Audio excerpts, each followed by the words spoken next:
Yeah. What's good, y'all? Welcome to another episode of Real Talk, where, as always, if shit's real, we talk about it. Yo, I'm your host for tonight, Pat Scorpio, the New England representative. And as always, I got my man with me. I'm going to let him introduce himself. Yo, what it do? It's DJ Shuttleworth the God, aka the Go Artist. RainGangRadio.com in the building. El Capitan. Let's go. Let's get it. LB Lauderdale Boss. One half of the Sample King. Bro, still a op. Let's get it. Yes, sir. Monday night. Yes, sir. Ring gang in the house forever and always. And as always, I got my other man with me. I'm going to let him introduce himself. Hey, yo, what's good? You already know who this is. Your boy King P, Bodega Boxing building. Ring Gang Radio all day. Let's go. Love it being at Ring Gang, my sanctuary. You know what I'm saying? Ring Gang forever. Who the fuck? Yeah, I got to do this. Who the fuck is banned? Then half of boxing Twitter should be banned from both the bodega because they a bunch of bitch ass, pussy ass niggas that be gossiping and running their fucking mouth and lying. Like, y'all niggas is trash. Like, y'all niggas ain't got no motion. You ain't got no money. You ain't got no pussy. So you gotta run your mouth about another nigga. Like, y'all are some bitch ass niggas. And if that's you, you could suck my dick. And I mean that on everything. Fuck these niggas. Jeez, yo. Tell them why you mad, son. No, God damn. Yes, no. I mean that with all the disrespect in the world. And you know, if a New York nigga says "suck my dick," you know what that means, and I mean that. So, yeah, God damn. Yeah, the Queen, the Bronx is coming out of this nigga, yeah, man. nah, niggas need to stop with that bullshit and stop gossip. Like, the irony is, these boxing Twitter niggas be always going in on motherfuckers like Rick Glazer and Mike Coppinger for reporting false misinformation, breaking false news, but yet they fucking go on and basically do the same thing for themselves about other people on fucking boxing Twitter, the boxing community. You are the motherfuckers that you hate. You are the Rick Glazers and the Mike Coppingers of boxing Twitter. The irony. The fuck. Oh shit, and that is King P back. Goddamn. Yes, Marquise, Boxing Twitter stays General Hospital. Yeah, Boxing Twitter is a whole different animal, man. And John Sada, salute to you, salute. And last but certainly not least, I got my other man with me. I'm gonna let him introduce himself. Which flies, conscious pilot, the West Coast Avenger, preparing for liftoff. Let's fly. Monday. OG gang, let's get it. Yes, sir. Conscious pilot stays elevated above the clouds, you dig? So yeah, man, we had a good amount of notable boxing this past weekend, man. Especially in the home state of one of our generals, I'm saying, Florida, Teofimo Lopez versus Steve Claggett, Shuttleworth the God and Rome Top 5 were in the house that night. Yeah, so so Shuttleworth, man, take it away, man. Like, first tell us about the whole experiences and shit like that and whatnot. You muted too, by the way. You muted. Bad. Hey, salute Marquise, what it do? Yeah, General Hospital. Yeah, facts. And John's daughter, what it do? Salute LB, what it do? Yeah, nigga, let's get it. Texas in the building, Jersey in the building, nigga, let's get it. Well, I got down, we got down there late, but wasn't to the point where it was like crazy because we was able to catch the last the second half of the Elvis Rodriguez fight, which was decent. But it was my first time being at the James L. Knight Center. This, as far as the venue is set up, like, it's for concerts. So there's really no bad seat in the building. You kind of sit and you see it down, almost like on some Coliseum shit. Yeah. So it's a good view. Like, I know Rome had like the 200 seats, and I was able to see where he was at. And he was like, he sat and he was able to see good seats, all of that.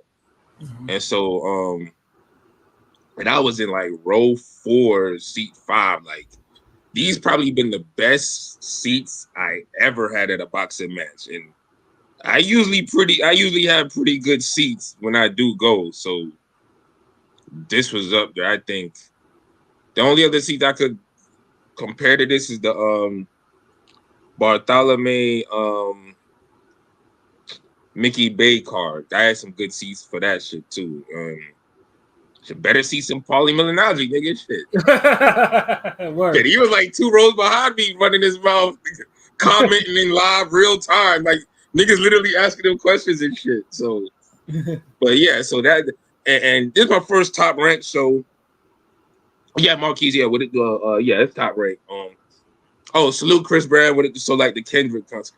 Yeah. Honestly, like a concert setup is the best for boxing. Like honestly, it's the closest thing you'll get to some Coliseum, Spartacus, Gladiator, Rome shit. Like, yes, so sir. I'd rather always have it looking down. And the way the press was set up, it was a lot neater than what I'm used to.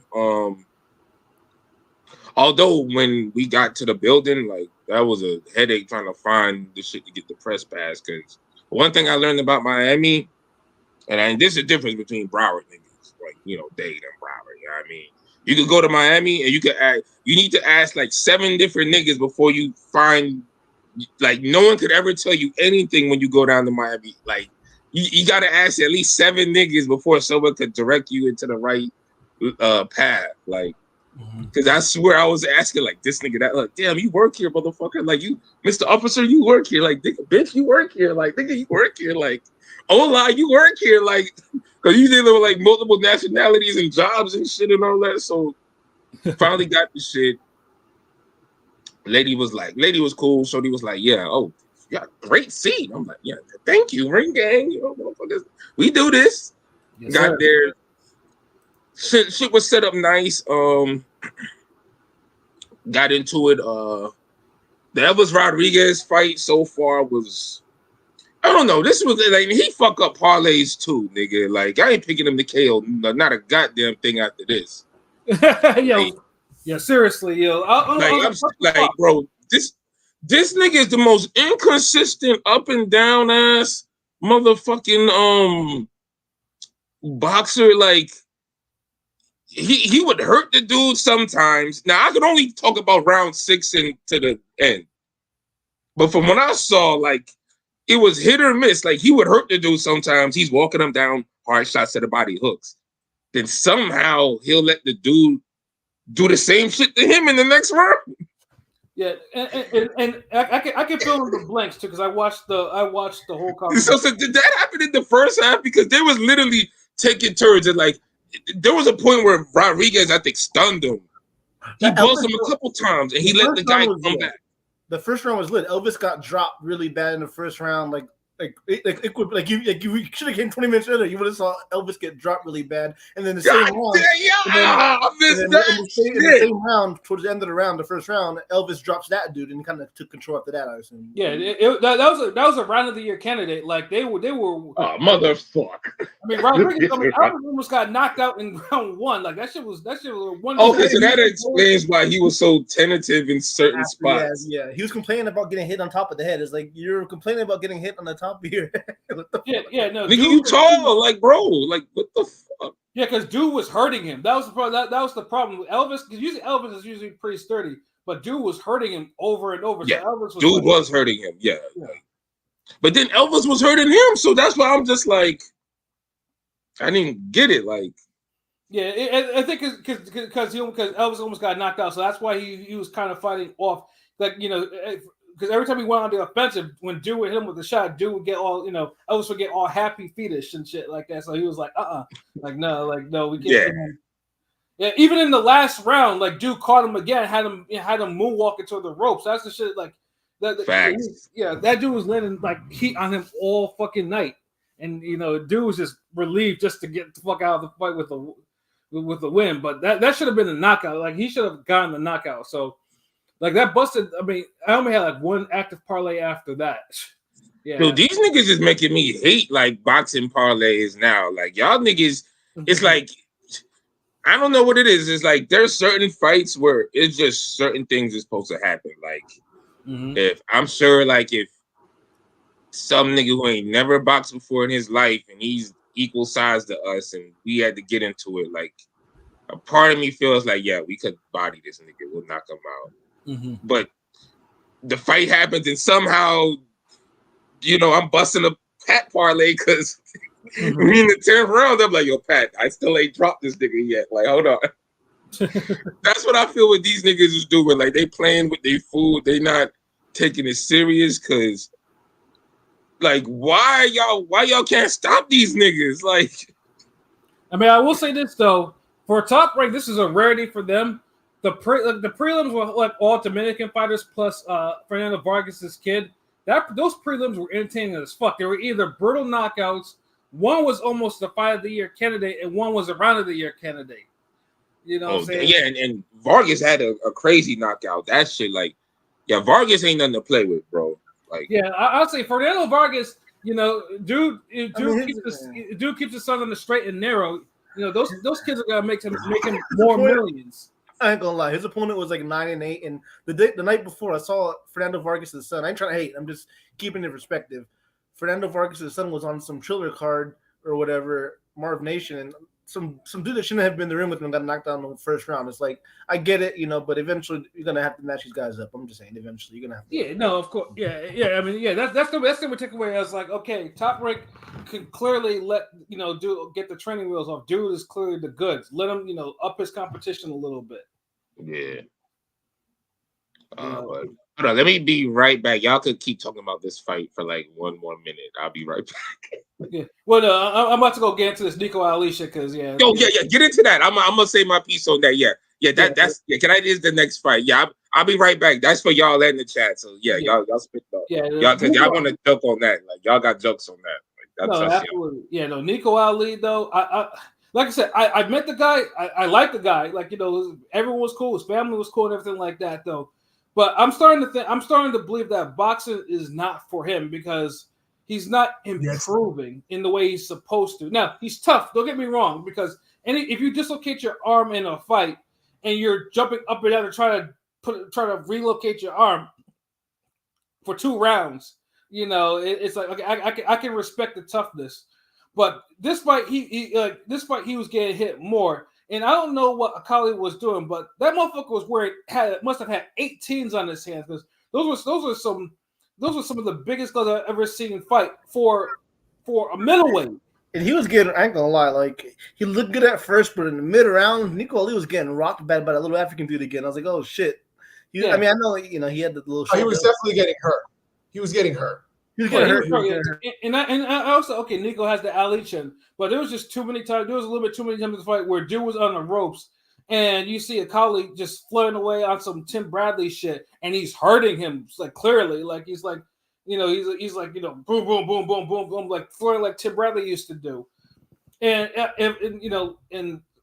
Nico was lucky that he managed to score a knockdown with the right hand, because that knockdown was the one that gave him the fight, instead of that being a probably majority draw or something like that. But in this fight, it's just like Nico, and this was what, a 6-round fight? Yeah, it just seemed like he faded a little bit too soon. So you think he's not ready for trials yet? Probably not. I'm just playing. I know, because Nico had to. I know Nico did take a fight that was off the Top Rank card after the loss. Yeah, it was in Africa, right? He went to Africa and shit. Yeah, he went to Africa. He took a fight there and he won by decision. I think he fought again back, on the Top Rank card even before that, I think. I was at that card too, and you're there, yeah. Yeah, so I mean, early on he showed flashes, but it feels like he might have plateaued and peaked. I mean, I get it, like people complain about the LeBron James and his son. Nepotism, whatever. Use it to your power, I guess, if you can, I guess. But at the same time, it's like maybe, like Chris Brennan said, maybe you should take that Jake Paul payday, cash out, nigga. like for real. Yeah, he definitely dude.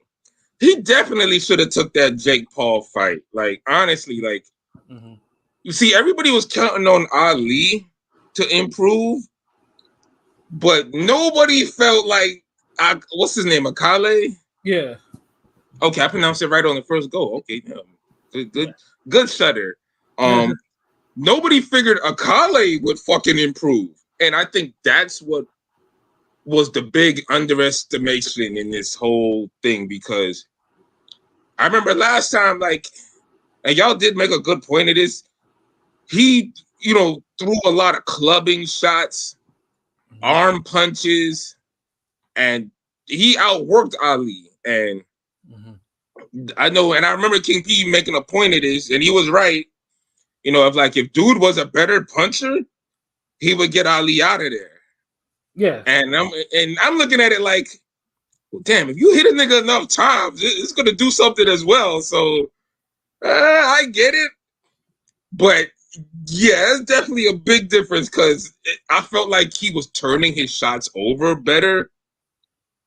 And he was throwing his shots off a jab earlier, and I felt like he found his leverage and timing early on Ali.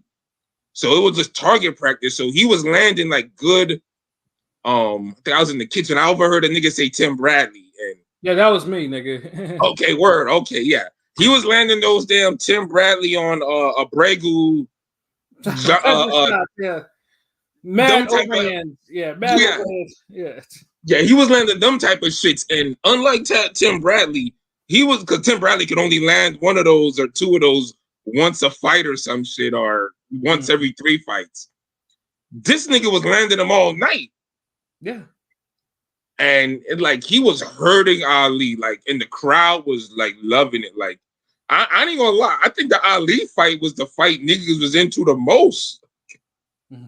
Yeah, because further things too, because I mean, obviously the Ali name in boxing, and Nico invokes kind of strong emotions, mostly for a lot of different reasons. Because he's an Ali, but he's not the color, or do you think he's a hype job, or the fact Nico doesn't have very little amateur experience, so he's basically learning on the job, and he's not really improving. I mean, he's naturally tough and everything like that, though. But like I said, Akali though. Whoever signed up, that motherfucker was wearing 18s. I don't know what those were 18s. Like, no middleweight should be wearing gloves that fucking big. Like, no. I heard niggas were saying 16. You said there was 18 ounces? Them niggas look like 18s. Like, I have 16s. They're not as big as that. Well, they were white gloves. White gloves do come off a little bigger, but. I mean, them shits look like fucking ready to rumble boxing ass gloves, nigga. Like, that shit was big. Like, those shits were so big. I ain't gonna lie. Like, if somebody told me they were 16s or 18s, I wouldn't be surprised because those gloves were big. And the thing is, one of my students, Snake Eyes, the tall nigga, he got 20 ounces. He got 18-ounce gloves. Some niggas, if you could crack, you could fucking crack. And since he got the baseball experience, he be cracking wide stance, all that shit with them 20 ounces and them 22 ounces. So dude was really hitting Ali hard as fuck if you rocking a nigga with goddamn. Yeah, he was, because 3 ounces, nigga. Like, did he not know the shoulder was fucked up? Why did he keep going at it? You know what I'm saying? Did he not? Yeah. I was about to get to that too. Like, my bad. Yeah, the biggest mistake that Akali made in this fight was the fact that Ali dislocated his shoulder and he didn't target it. Like, he could have forced a stoppage if all he had to do was hit the fucking shoulder. He didn't touch it. Like, I don't think he realized it, and he was having so much success. And first, and just to just point it out, because I hate this whole victim blaming culture. I don't think Akali did anything wrong. Like, he got robbed. Like, it was 6 rounds, right? Yeah. You could give Ali maybe 1 round for the knockdown, maybe 2 rounds, but that's it. You can't really give Ali more than 2 rounds for that fight. Nah.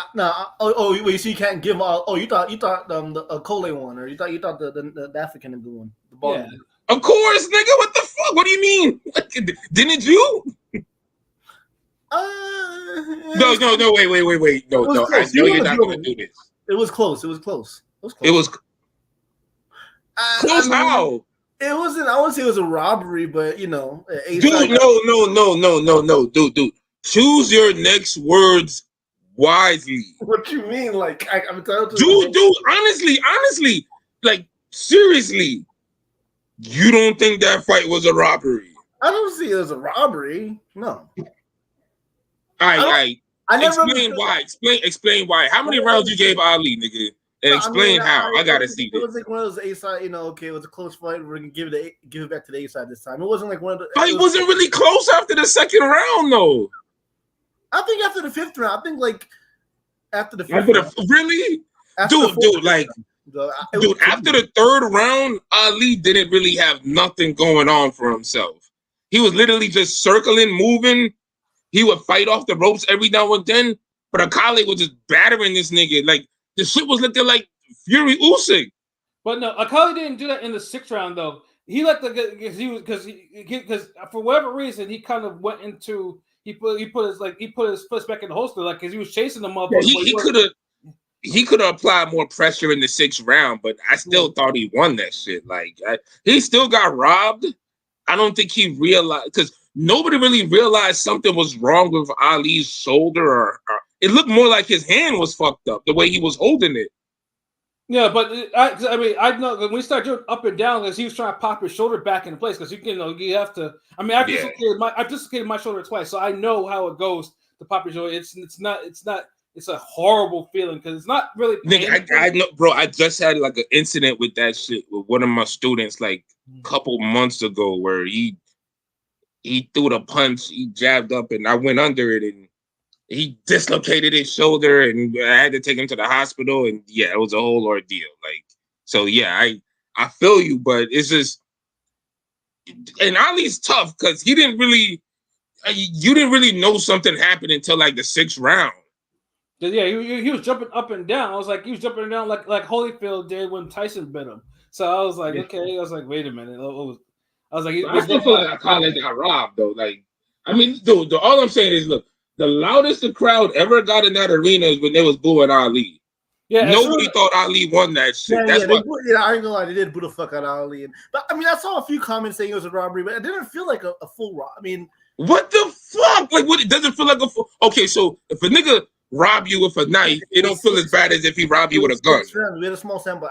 I guess I can see. I just didn't see it. I don't know. I didn't really see a robbery. I didn't see. How many rounds did you give Ali? He won the one that he dropped him down, and so that's kind of 2 rounds in a sense, right? In a 6-round fight, he dropped him, so he gets the extra point. So it was like it was a draw, but he got the knockdown. So I just gave it to him. So you had Ali winning 3 rounds? Yeah, I don't turn 3. Jesus.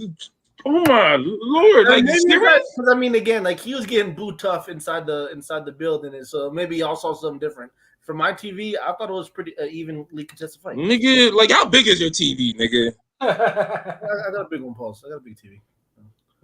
Yeah, but as soon as that motherfucker need to be bigger than nigga, because ain't no goddamn way. Hey, what up, Android? Salute, man.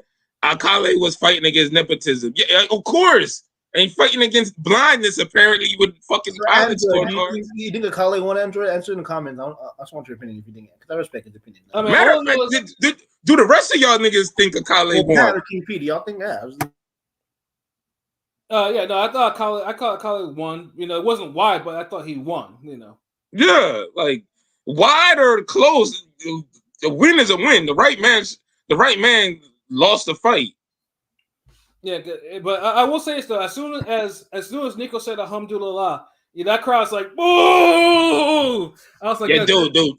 Nobody really even caught the Allah shit he was saying, like the Alhamdulillah. Like there was the boos never really stopped until this nigga left. Yeah, first then he's still going on Jake Paul, and they started talking about Teofimo. I was like, God damn. Yeah, you only heard dude, I could only hear little bits and pieces of what he was saying. Like, I heard the Teofimo, I heard Jake Paul.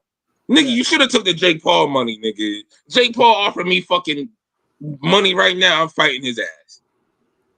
Of course, because his money is guaranteed. You know what I'm saying? But with Nico, though, I'd say Nico, whoever is training him, whoever is his main trainer, he might want. I mean, he needs to get a new trainer. That's not no ifs, ands, or buts. Because whoever's training him he needs to be taken to another level. Because that's 2 fights with this guy where someone where he was putting hands on them, and then Nico was talking about a 3rd fight too. But like I said, like you don't want to be having these trilogies so early in your fucking career.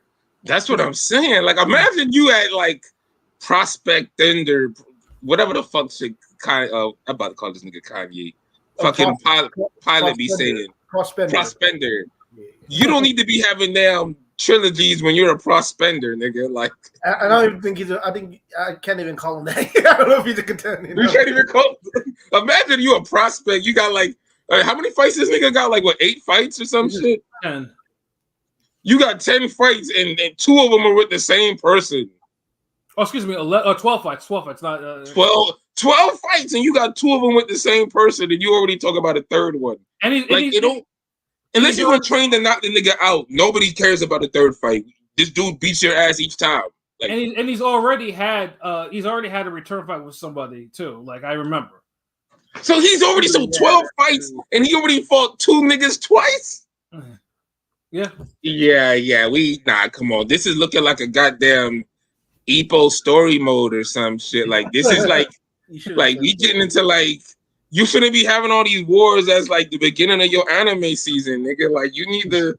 This is when you start becoming a contender. Like, nah, nigga, chill. You just should have took that fucking Jake Paul payday. I mean, maybe he still can, but you know, like at this point, use your grandpa's name for the bag at this point. I mean, it's either that or he has to. The training wheels definitely have to stay on because it's like, you know, it's like he can't be. He has to improve. He has to improve back because. Like he can't just be on the ropes. He can't be out here tired on the ropes, just catching bricks. Yeah. Because his fucking stamina, like what happened? Like, dude, it's not like he was setting some crazy pace.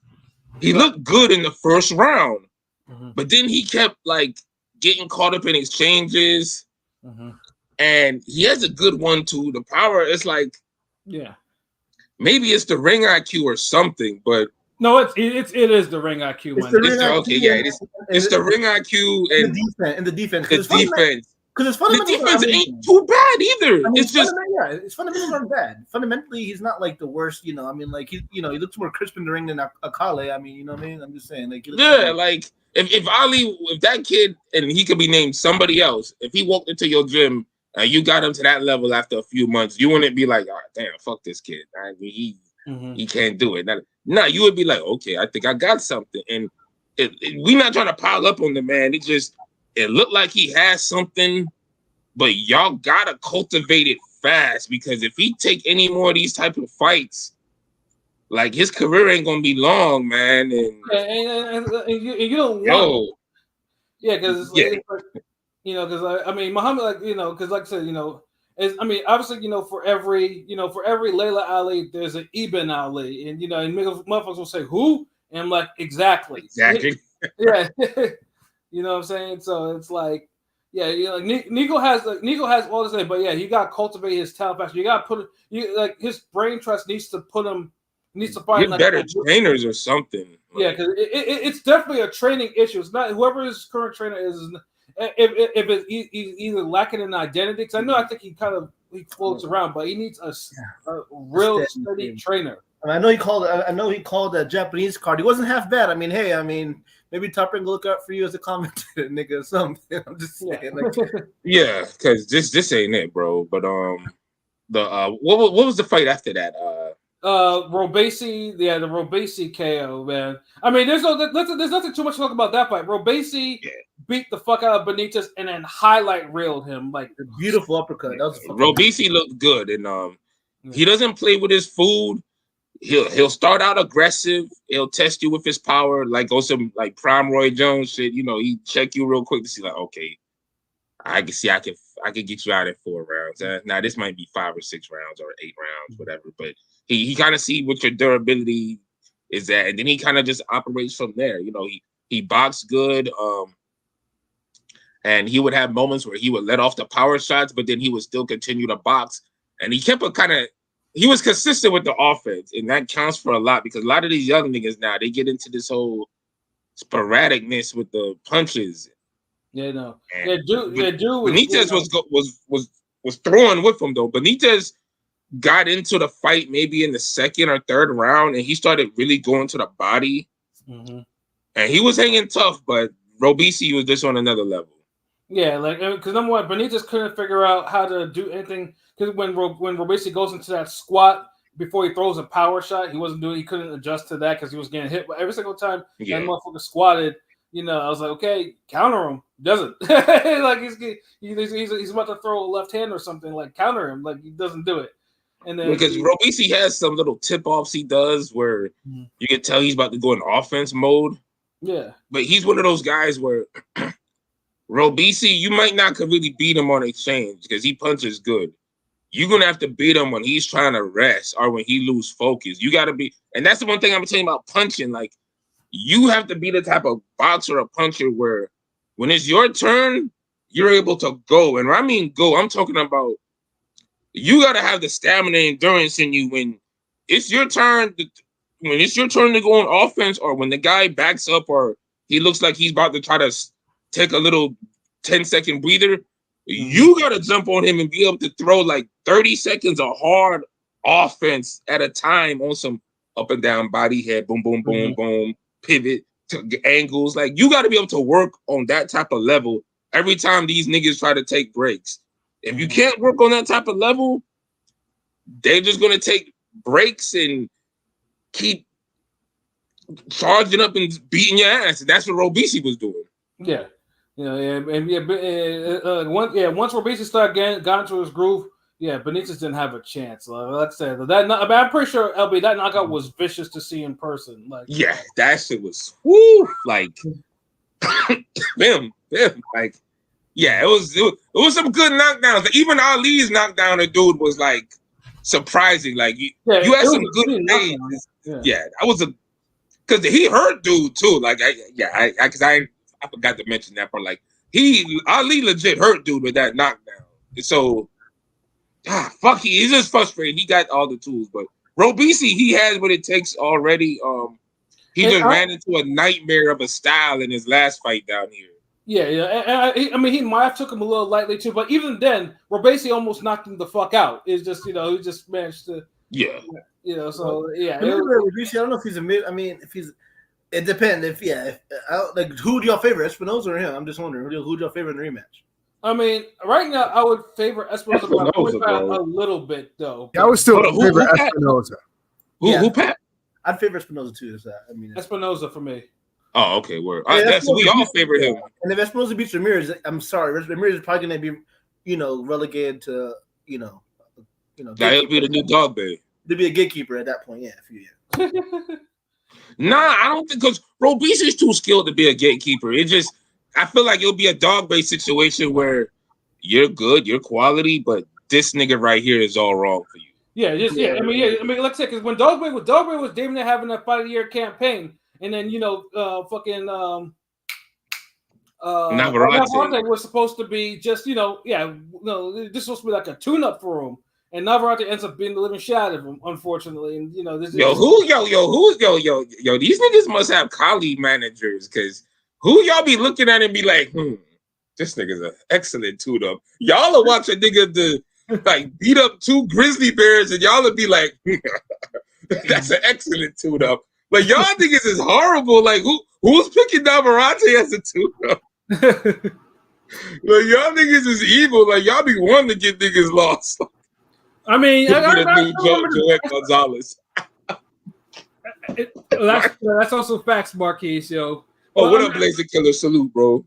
Yeah, but I still remember that belt though, because Dogboy was feeling himself. Like nigga was like, like the motherfucker, like, and then he fought his heart out. But yeah, Navarrete, because we didn't know Navarrete was like, and Navarrete had that ridiculous second gear, and was basically just beat.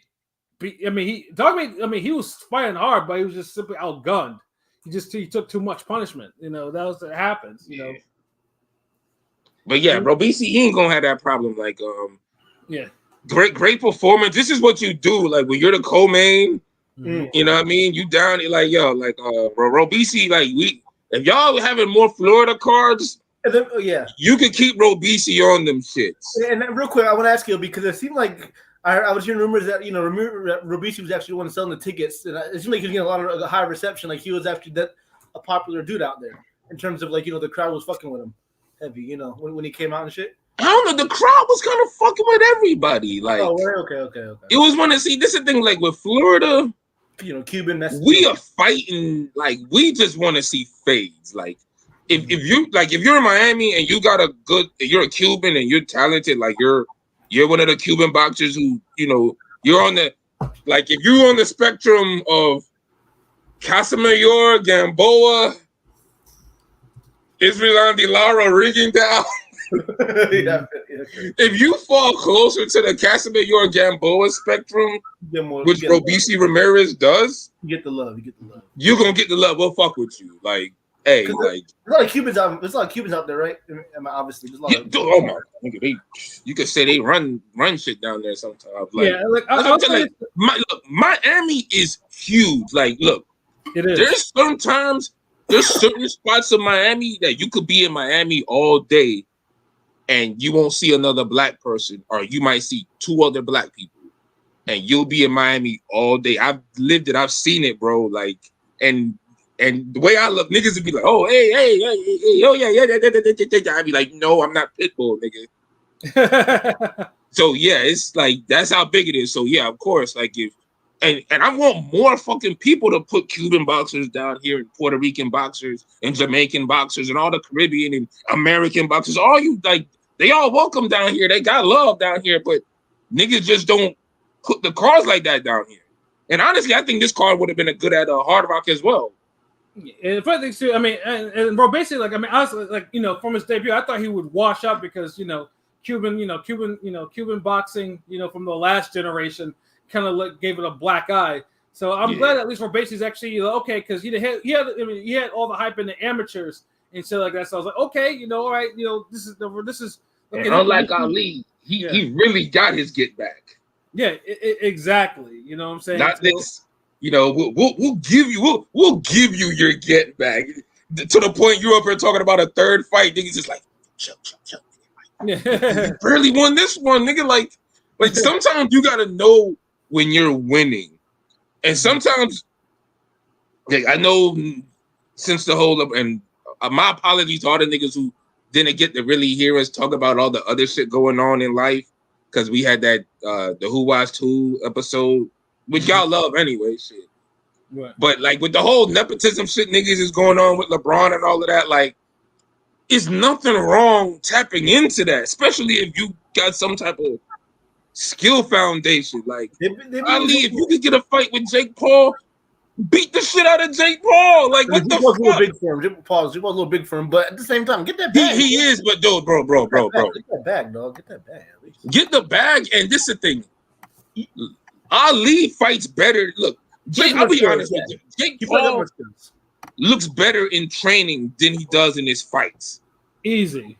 When you see Jake Paul train, you respect it. You be like, okay, like, he take this shit serious. Serious. He looks intense. He in the ring, but when in his fights, he's kind of like, eh.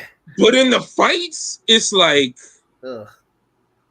And it just makes me think like there's something happening where they don't fully trust him. Like, I've heard the damn term where people will be like, oh, he's a gym fighter. He's a gym fighter, where you'll look good in sparring and this, that, or you'll look good in training, but a real fight, you're like, it's like that nigga who you go on the basketball court, and before you pick up teams and break the game, you see that one nigga who just, he don't miss at all. He's doing all types of damn practice dunks, and he's shooting everything. But then you pick him up on the team, you put a hand in his face, his nigga, he breaking. I don't know if there's something like that going on with Jake Paul, but if you look a certain way in your training, it should translate more to the real thing, and it doesn't just show. Like, not saying Jake Paul looks trash or anything, because he doesn't. Like, he punches. The punches are, the form is correct and all that. It's just you can't. The ring generalship, the boxing, all the other shit is missing. But yeah, like, Ali is definitely better than him in that regard. Like, shit, he would have hurt Jake Paul with that right hand. I mean, shit, he has his old grandfather, rest in peace to, the GOAT, Muhammad. I'm just saying, Muhammad Ali said, take that payday. I mean, come on. That's what I'm saying. Like, don't be ashamed. If you could get something off of your name, or that's what I'm trying to build up now. Like, I won't think of like, well, shit, I normally don't do this, but I mean, I heard y'all with Ring Gang, so here, there you go. Like, shit, nigga, I'm gonna take every advantage I could get in this motherfucker. Like, yeah, but like I said, I mean, Basically, obviously you see a difference. Robacy has almost damn near the same amount of fights as Nico, but he has an amateur foundation, so he was able to beat some good B-level fighters and be a champion. And Nico has had 2 return bouts already within. Yeah, that's not good against guys that will never get to the world scene. Their biggest fights are Nico Ali. Because that reminds me of of someone who I was high on like years ago with Michael Bennett. Michael Bennett was one of them cats that had return matches too early in his career, but unfortunately for him, he was blessed with one of the worst chins I've ever seen in my life. And basically, if you tapped his chin once, he was gone. And basically, yeah. And dude didn't last no more than maybe 12, 13 fights. Maybe even that before he had to retire because he was getting tapped too much. I think it's like I had them David Reed numbers.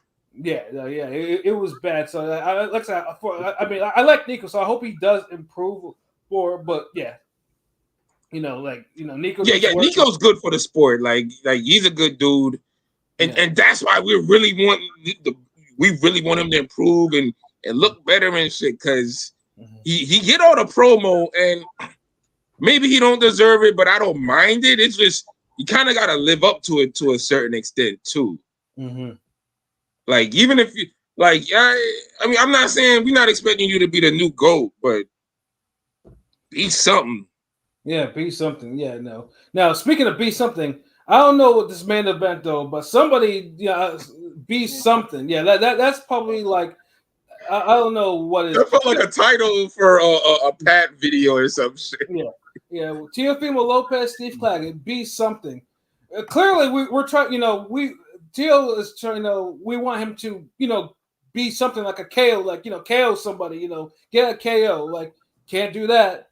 Power and fucking move up, man. Yeah, can't get a knockdown. And above all, it couldn't even hurt Claggett. Claggett for 12 rounds stood in there in the pocket with them, banging away. Never discouraged, and he buzzed Claggett a couple times. Like Claggett felt some of them shits. Like I think he only heard him one time late. In the 8th, I think it was the 8th round. He heard him pretty bad. 8th or 9th, one of those rounds, he legit heard him. But this is the thing, like with Teofimo, like and have that poll topic ready, nigga. Mm-hmm. Like Teofimo's a great athlete, like, but he has some of the same problems Ali has. I'm sorry, I hate for there's so much on Ali where it trickles to every other bout. Nico episode. Yeah, it's almost like a Nico episode, but it's like he's lacking that ring IQ.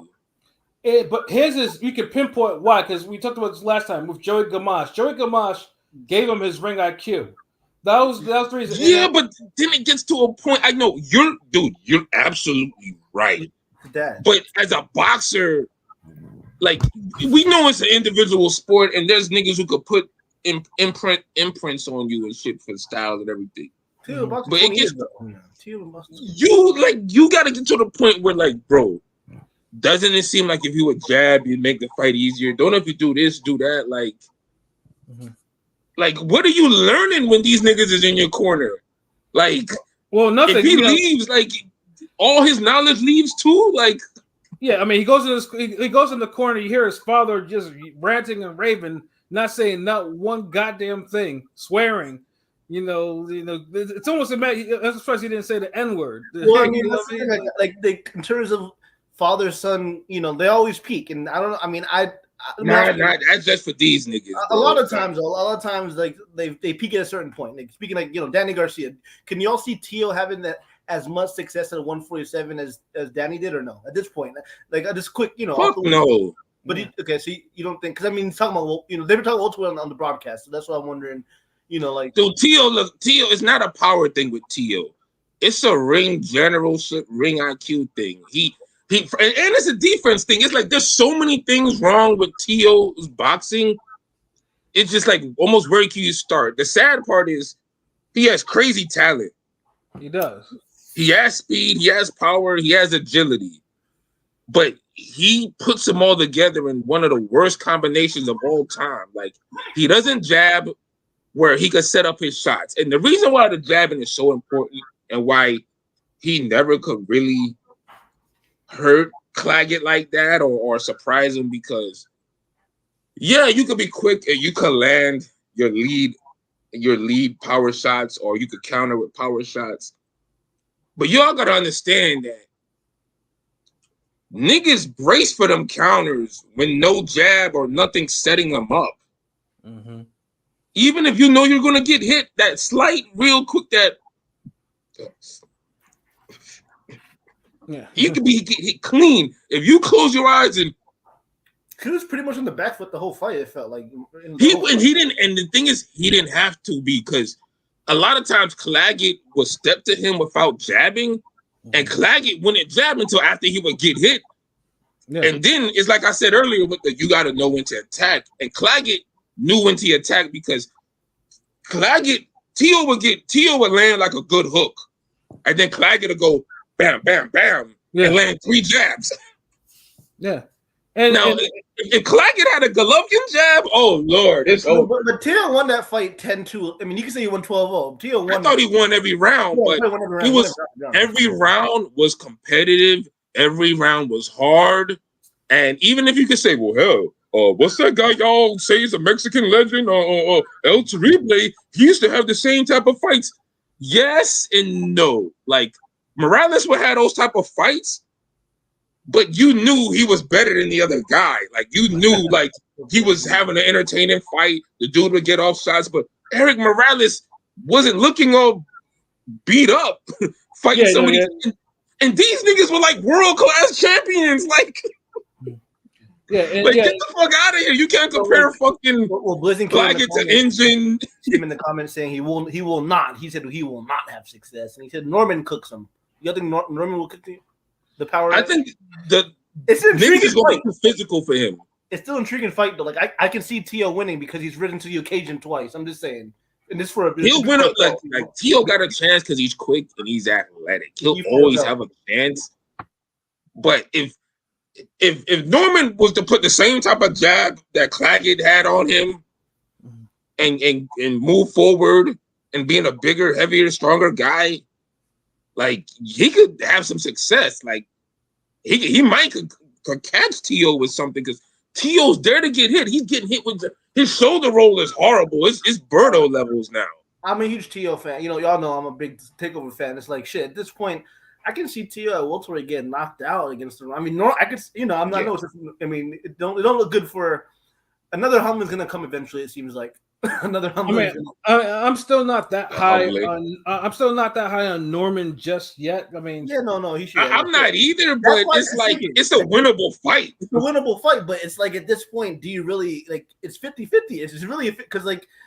You can't really say, Norman's going to run through him when you see Norman look mid so many times. You know what I'm saying? Whereas, but then you can't really say Tio will run through him, because you've seen Tio, like, and let's be honest, like, in the first 4 or 5 rounds of the Claggett fight, Tio was going life and death. He was. He wasn't. It wasn't like those, like, he won those rounds, but those rounds were like 10-9.5. Shit, when you interview him, his eyes were, the eyelids were fucking bulging balls, that's why I made sure to have the camera up high so you can see the whole, you can see all the battered bruises and bumps. That motherfucker was pink as salmon, bro. I mean, that shit was like, dude, when you get hit with 3 or 4 jabs at a time in the same spot, and look, remember, he's doing that bullshit shoulder roll, so he's not eating the jab face forward down. He's eating the jab like this. So it's pushing him. So it's literally going up, like swelling his shit up. And you ain't got to have the hardest jab to put damage on a nigga. Just imagine if he had a harder jab. Yeah, just like, Corte would have killed Tio. Yeah, just he was just, Tio was just getting hit with a lot of silly shots. I was calling it, because those silly shots, they accumulate. And Claggett hit hard enough to actually do that, though. Claggett didn't have like the power to Claggett drop or anything like that, but it's the accumulation that did a lot of that showed a lot of the facial damage. He had enough power to let you know he in a fight, because he landed some good body shots on Tio in those exchanges. And later on in the fight, he was able to even get off some chopping right hands on Tio. Like, Tio just got hit with everything, even though he dominated. It just you shouldn't. It was an Oscar Valdez type of fight, bro. Like, yeah, like no one was impressed by that fight. Like, no one was really like, no one. And at least Oscar Valdez is fighting some world class, like top level dudes. And I know we give him a hard time, but god damn, nigga, like Tio, man, get it together, bro. Well, like I mean, I got respect for Claggett. Claggett, because he came out there like his face was like almost unscathed. He has a fucking chin. Like Claggett was hit with some heat. Like, look, all Tio had to do, and I say this all the time, if you could string together 20 seconds of crazy offense, you would knock some of these guys out. You are forced to ref to stop it. But Tio would only fucking open up the offense at the end of the round. And he even mentioned it in the little interviews and shit. And I don't know, this dude gets his fucking ego shit where he speaks on boxing like we don't know what the fuck else. Like we're like he was like, man, come on, that's what Sugar Ray Leonard used to do. Right. Steal the rounds at the end of the fight. You gotta win that last 10 seconds. And I'm like, nigga, we probably watch more Sugar Ray Leonard than you have in your fucking life, bro. Like, you still struggle, nigga. No, the way he calls out Crawford, I've seen him, interview and say he's gonna call out Crawford and it's gonna be Duran Leonard, reincarnated. I'm like, bro. Yeah, no. If you call out Crawford will solve him within about 3 rounds and then later 3-4 rounds max. Yeah. Dude, I don't know if this motherfucker could beat Maurice Hooker. Shit, I ain't gonna lie. Pitbull will be a tough fight for Tio. I'm just saying that'd be a tough fight for Tio. Yeah, he tried to make it a big deal about Claggett's style and these guys Claggett fight. Like, bro, dude has 7 losses. Nobody was looking at this guy to give you trouble. Like this was a showcase fight. Stop making niggas up to be better than what they are when you just fucking suck. Because Claggett is no world beater, awesome nigga. Like just like that, they tried to do with Lemos, and I would say Lemos is a better fighter than Claggett. Yeah, and they tried to make Lemos out to be the second coming of damn Jose Castillo, Duran, Chavez Jr. Chavez, like Lucas Batiste. That's Lucas Batiste. Like they tried to make, and it's like, bro, like he's just a good little pressure fighter, like. Yeah, and Claggett is not even on Lemos level. And look what shit, a guy on Lemos level would have probably beat Tio that night. Yeah. Hold on, wait. Lemos is like what, 135? No, 140. Nigga, he could have. What the fuck I'm talking about? They had the same weight. Lemos would have probably beat Claggett. I mean Tio. I'm sorry, like yo, because he's a sharper puncher. I think Claggett's fought at 54 before and shit, but he's been a world tour. But this is the thing, Claggett ain't a sharp puncher like that. Like, even though he was landing the jabs, he pushed some of those. They weren't turned over, bust your face up, Ike Corte type jabs. When you dig in that second knuckle on the nigga face, when you twist in the jab, like, he wasn't throwing those type of jabs. Like, Lemos, a sharper puncher. Like, if he would have had the better defense, he would be.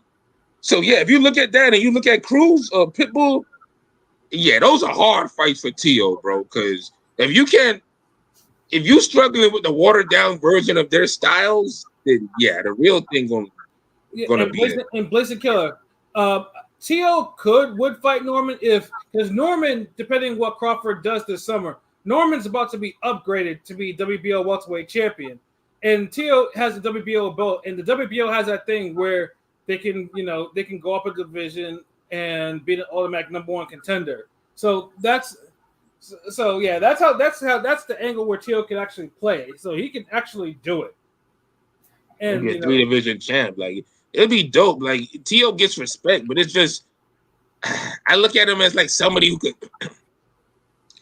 be a lot better than what, like, he kind of underachieves. Do you think so? He but I mean, you can't cut him out from rising to the occasion. Not against Crawford or Boots. I'm just saying, but like against I'm just saying, like, you can see him. The thing is, maybe I'm too much of a fan. I can see him rising to the occasion one more time, but it's just the inconsistency is too much at this point. Nigga, rise to the occasion against some of these damn mid-level niggas. He's had so many, usually people say he's hot and cold, but he's been more cold lately. It seems, you know what I mean? It's like that's what I'm saying, bro. Like he rose to the occasion against the damn lethargic ass zombie Josh Taylor. Yeah, it's like you can't, like, because eventually when you start fighting down to the level of your opponent, That's how you get another Kambosos type loss. Like, you know, but I don't even think he's fighting down to his level of opponents. Like, this is who he is. Like, if you put Tio in there, if anybody, he's going to do that bullshit shoulder roll, eat jabs. He's going to give up space, give ground. He's going to throw some combinations, look good, eat jabs, look good, eat jabs. 12 rounds later. But don't forget, he's also going to do a dance before the fight. Oh, yeah, he did. Yeah. Dude, this is like, this nigga, like, I ain't going to lie, like Tio, one of those niggas where, you know that nigga in high school or middle school who he thought he was cool, like everybody get new sneakers, he would put new shoelaces or do some shit to be different. Yep. And everybody's like, yeah, that shit's corny. Like, that shit ain't really fire, yo. Like, just do the normal shit everybody else doing, whatever. I think it was doing the dab in 2024. Yeah. Like, he just do corny. It's like, he that one nigga in class that just, he always try to he try to be different, but it just always come out corny. And sometimes you ain't gotta be different, nigga. Like, geez, if you're gonna be different and it's gonna end up corny, was it worth it? Exactly. And that's the shit that just get me. But Pilot, if you got that Twitter poll, we could just get into that real quick. Let me see if I can find it. I'm kind of be done with this fight. You're gonna talk about the fight of the year, or a fight of the year contender. Hold on, let's see. Yeah, sparring of the year contender. That shit wasn't supposed to be no fight of the. Dude, man, niggas are collectively groaning when that 6th round, when that 7th round hit. The Bam El Gallo. I mean, you're talking about that shit. Huh? No, my fault. No, I'm saying I was talking about the Bam fight. Yeah, well, we'll get to that. Yeah, no. Yeah, I'm talking about there's a Tio poll. Yeah, you know, I'm pulling up. You ever, on Twitter when you hit the top and then go all the way. Okay, I got it. Sorry. So we did ask who is the best example of a great athlete and an average boxer. We have 65 votes with 5 days and some change. Check us out at Ringing Radio on Twitter. Again, 65 votes with 46% for one Deontay Bronze Bomb Wilder. 37% for Teofimo, 11% for Rolly, and 6% for the Pride of Puerto Rico, New York, Berlanga. I mean, the Wilder shit doesn't surprise me. I mean, at all. Although I don't think Wilder's athletic. Like, I don't think he would bust no moves on no court or nothing. I remember this fake clip of him on Twitter. Like, this was Deontay Wilder. He's doing some crazy dunks and shit. you couldn't tell it wasn't him, but you know what I'm saying. But I think he played NBA when he was, I'm not NBA. I think he was playing basketball, in high school and shit, right? He just never made it. I mean, he tall for it, but he looked like one of those niggas that's tall for no reason. Like, he might give you some, like, he'll give you some rebounds and some easy buckets, but but he ain't look like he gonna be. He can't dribble probably 20 and 10. He can't dribble probably, can't hit a 3 unless it's wide open. Yeah, like he don't look like one of them niggas. But in his prime, he did have he was athletic. In his prime, he was athletic. I mean, like more so compared to the people he fought. Yeah. No, definitely, yeah. He was he's the only nigga that looked like a former basketball player that he fought back then. I mean, look at Julius Long. Yeah, he looked like a basketball player. I did vote for Teofimo just because it was more so recent. What'd y'all vote? I voted Tio, nigga.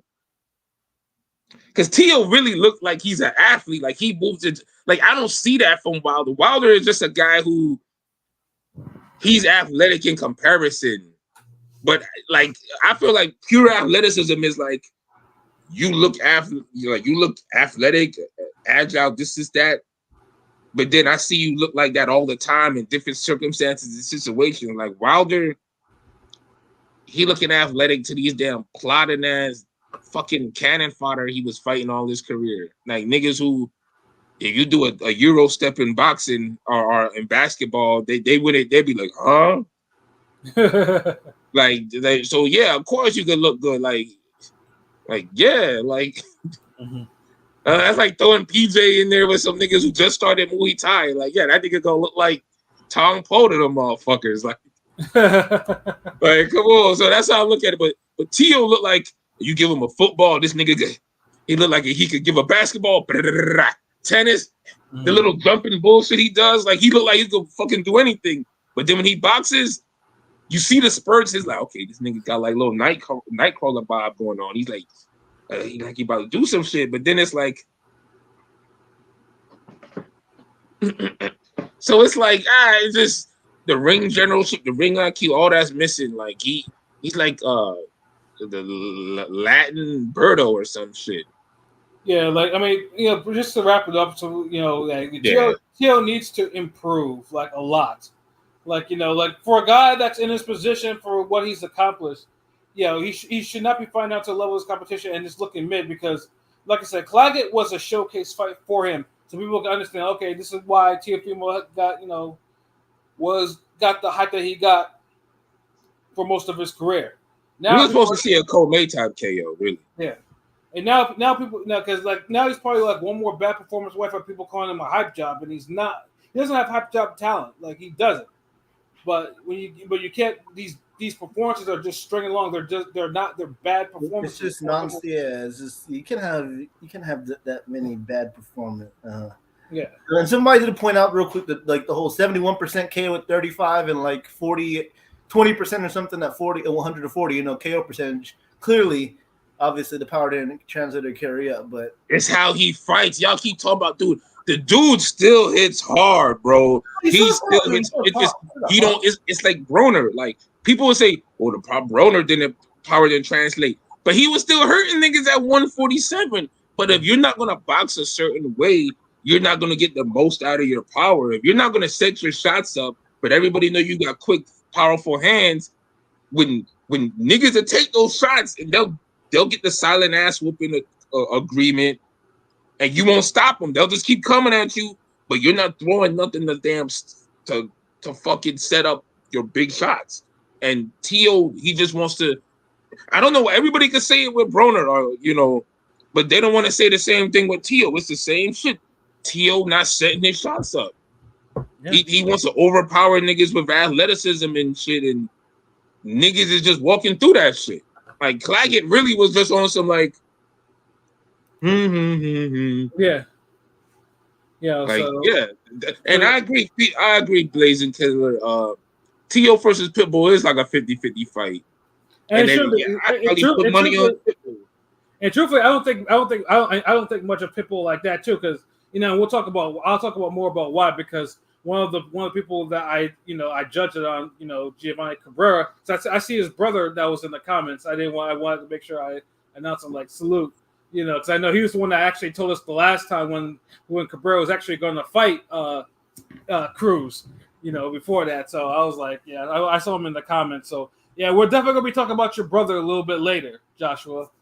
But yeah, no, it's just like Tio needs to get this shit together, like that, because like I said, the man, you're a 2-time lineal champion, you rule a division right now. Yeah, like you shouldn't be mid. There's no room for being mid when you're the top dog in your division. Consistently mid. Because now if you look at 140, like Haney looks shaky. Has it and became, for due reason, like I don't want to say the other name, but Tio looking shaky. Well, I'm saying a month ago, 2 months ago, this was to me the division, but now I can name a few divisions quickly. I prefer over it all of a sudden. It just seems like this division kind of may have peaked, and I don't know. Because look, we didn't get all the matchups we needed. We got some, but all the people that you expected to look great haven't been looking great. And I think that's what's hurting. Antoine Russell lost. And see, remember when at 154. All these guys would look great when they would have their fights, and it just one person looked greater, and they would go on and win a belt, or they would win the championship, lose it next fight because somebody else looking great. Whereas 140, these niggas ain't looking great. They just looking mid, losing. Next person look mid. And remember, like a month ago, like before the Bud fight, before Bud Spence and like after Zoo Timmy, 154 was kind of mid, but now it's back.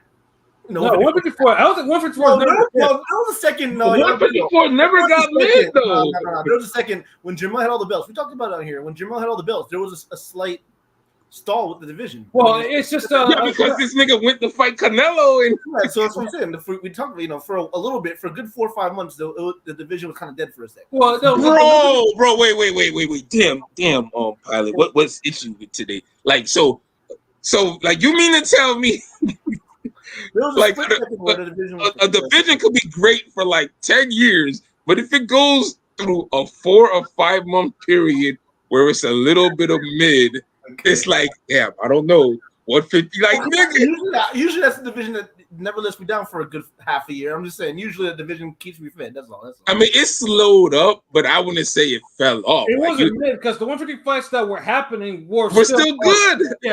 Yeah, that's what I'm saying. I picked back up now with all everything now, especially it's picked back up. But I'm saying there was a split second where it was kind of cool down for a second. Trust me, if I thought 154 was being mid, I would say it. And I'd back that up. I'd be like, yeah, these niggas is I kind of remember there was one fight that was kind of mid at the time, and I know we mentioned it. There was one 154. Okay, you know what it was? Lubin Ramos. Yeah. But you know what else too? That's a good fight that actually got made. Yeah. So 154 is still 154. It's just I get it, Pilot, but I think you over exaggerate. That's all. Yeah, you jumped out the window, nigga. Yeah, because the fight. Yeah, because like 154 usually when a fight notable fights happen, and when it happens, like it's just popping. I mean, 154 has a fight of the year candidate this year. Does 140? No. Yeah, that's true. And 154 usually has a top 10 fight every year. Mm-hmm. Yeah, like 140 ain't really give us that since 2019. Yeah. And they had like maybe 2 or 3 140 fights that were damn good. 140 had the juice for a bit, with 126, 130 was up there, but now like I compare 126, 130 is way better right now than 140. I'm just saying 126, 130 has momentum right now. So those continuous, just nonstop. And the performances are looking good. Like it don't matter how good the niggas is in, like the fighters are in the division, if they're not looking good.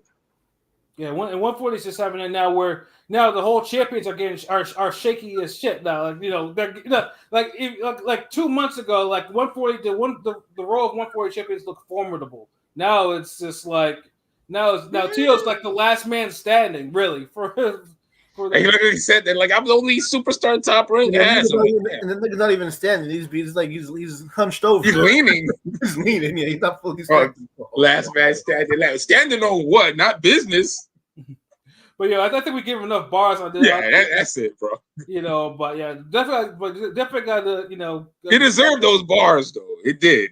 It did, though. But one that definitely does deserve our applause is Jesse Bam Rodriguez and Juan Francisco Estrada, man. Like they, Bam. If you know that Bam was a pound for pound fighter, he certainly proved that he was that night. Like. That was a complete. Now, if it wasn't for one blip, that would have been one of them flawless performances, But Bam, and I know LB. I could ignore the blip for how it ended, though. Yeah, because there's certain times. Because remember, Ringendahl had a blip against Daenerys, and that went to the decision. Yeah, we still got to call it a blip, but when you get a little blip and you still destroy a nigga, it's like. Not a big blip. When you see special fighters, I mean, Bam is like 23, 24, and he took a very seasoned and still a very dangerous, and depending on who you talk to, a gifted, on judging wise, champion, and was just a step ahead of him all the time, and just basically slowly beat the shit out of him. Yeah. Like it was. Like Bam was so dialed in. It was like, and Estrada too. You could tell Estrada was trying to make the adjustments, and like you can see him do it. Like he was making. I mean, that's how the knockdown occurred. Like Estrada realized, like, wait a minute, if I kind of throw these right hands in a row, I might catch his ass. Like like he did look. I mean, let's be honest, he did look a little sluggish out there for a good. Because Estrada, for whatever reason, likes to take because he hadn't fought since December of 2022. So it's one of these things. So it's on him for him to be inactive. Like he wasn't injured. No. I'm just saying he looked like it wasn't looking like I don't say quote unquote. Were the judges for his fights injured? It wasn't. Yeah. He was up on that card. He was up on them shit too. Well, yeah. He was. Yeah. Like he wasn't like seeing this. What I'm talking about, like this bad, horrible scoring. There's no way Estrada should have been ahead on any scorecard at all. No. Yeah. Even with the knockdown. Yeah, one was even, one was for Bam by a little bit, and then one was. God damn it, even? Yo, you had even? Like, no, there was one for Estrada too, right? Wasn't there? I just said that, Pilot. But Shutter didn't hear it. Shutter was talking about the even. I was just trying. No, there was one for Estrada, there was one that was even, and one for Bam. Yeah, that's horrible. Like, the judge. Like all of them should have been for Bam. Ain't no way even, and then Estrada. That's that nigga need to. Whoever had him up need to be just taken out and like slapped in the back of the head with a phone book. Hold on, they don't have phone books no more, right? Like what's equally heavy? They still have phone books. Okay, yeah, a phone book. Like somebody did a phone book. You know how you used to hit a nigga in the back of the head at school with a trapper keeper? Yeah. Like that's what that nigga need. Like a good back of the head hallway. Like bow, nigga. Like you blind motherfucker. Yeah, like Estrada. Well, the only round that he won was the round that he scored. Because he was the first person to drop Bam. That was the only round. Yeah, he had a Wilder round. That was it. And like I said, Estrada made a fight of it, but then it was just like Bam was just too sharp, too young, too good. You know, like everything. Like I mean, the pivots. It's like a Rottweiler versus a wolf. Yeah, exactly. I mean, Bam, you can't even lie. Bam was. I mean, I don't think Gallo was at his prime or best, but he was looking. I mean, Bam was looking fucking elite. I mean, like, he looked complete. That was an elite performance. Like, I honestly, because I mean, Estrada. I mean, for who he fought, like, I mean, has never been KO'd, and it took a body shot to put him away. And that body shot when that landed, it was audible too because it had Estrada rolling on the ground like he was. No delay. There was no delay. The way Bam, like if you look at the way Bam fucking steps into it, it's like damn, you can tell why. Because the way Bam steps into it and then like instantly, no delay, he just he just fucking falls in the ground fetal position. Like that was. Yeah. He was rolling around like he felt hard. Yeah. He was rolling around like he was trying to put out a fire. Like he was done. Yeah, you know what I'm saying? Like, yeah. I mean, like he was trying to put out a fire. I think hit him with the damn Smokey Bear shot. Only you could prevent this body shot. Only you. No, it was only you could prevent bad scoring with the fuck ass judges. True, like the judges were on crack. Man, I don't know, man. Like, they like I don't want to blame crack on this one. Yeah, because I know. I mean, Estrada does. I mean, Estrada is a good fighter. Don't get me wrong; he's a great fighter. But he, for whatever reason, he gets a lot of scoring love, and I don't understand why. Bro, I do not know why. And it's not even the Chocolatito fight too. There are other instances of the fight where he's gotten a lot of scoring love. Even though he's a great fighter, don't get me wrong, he is a great fighter. But some of the scores that began announced for the fights that go to the distance, you'd be like, "What the fuck?" And he don't never jab or enough or control the round. Like he's not a ring generalship type of fighter where he knows how to control and win rounds, even though he's not really dominating the round or looking his best. Like that's why I credit a guy like Keith Thurman.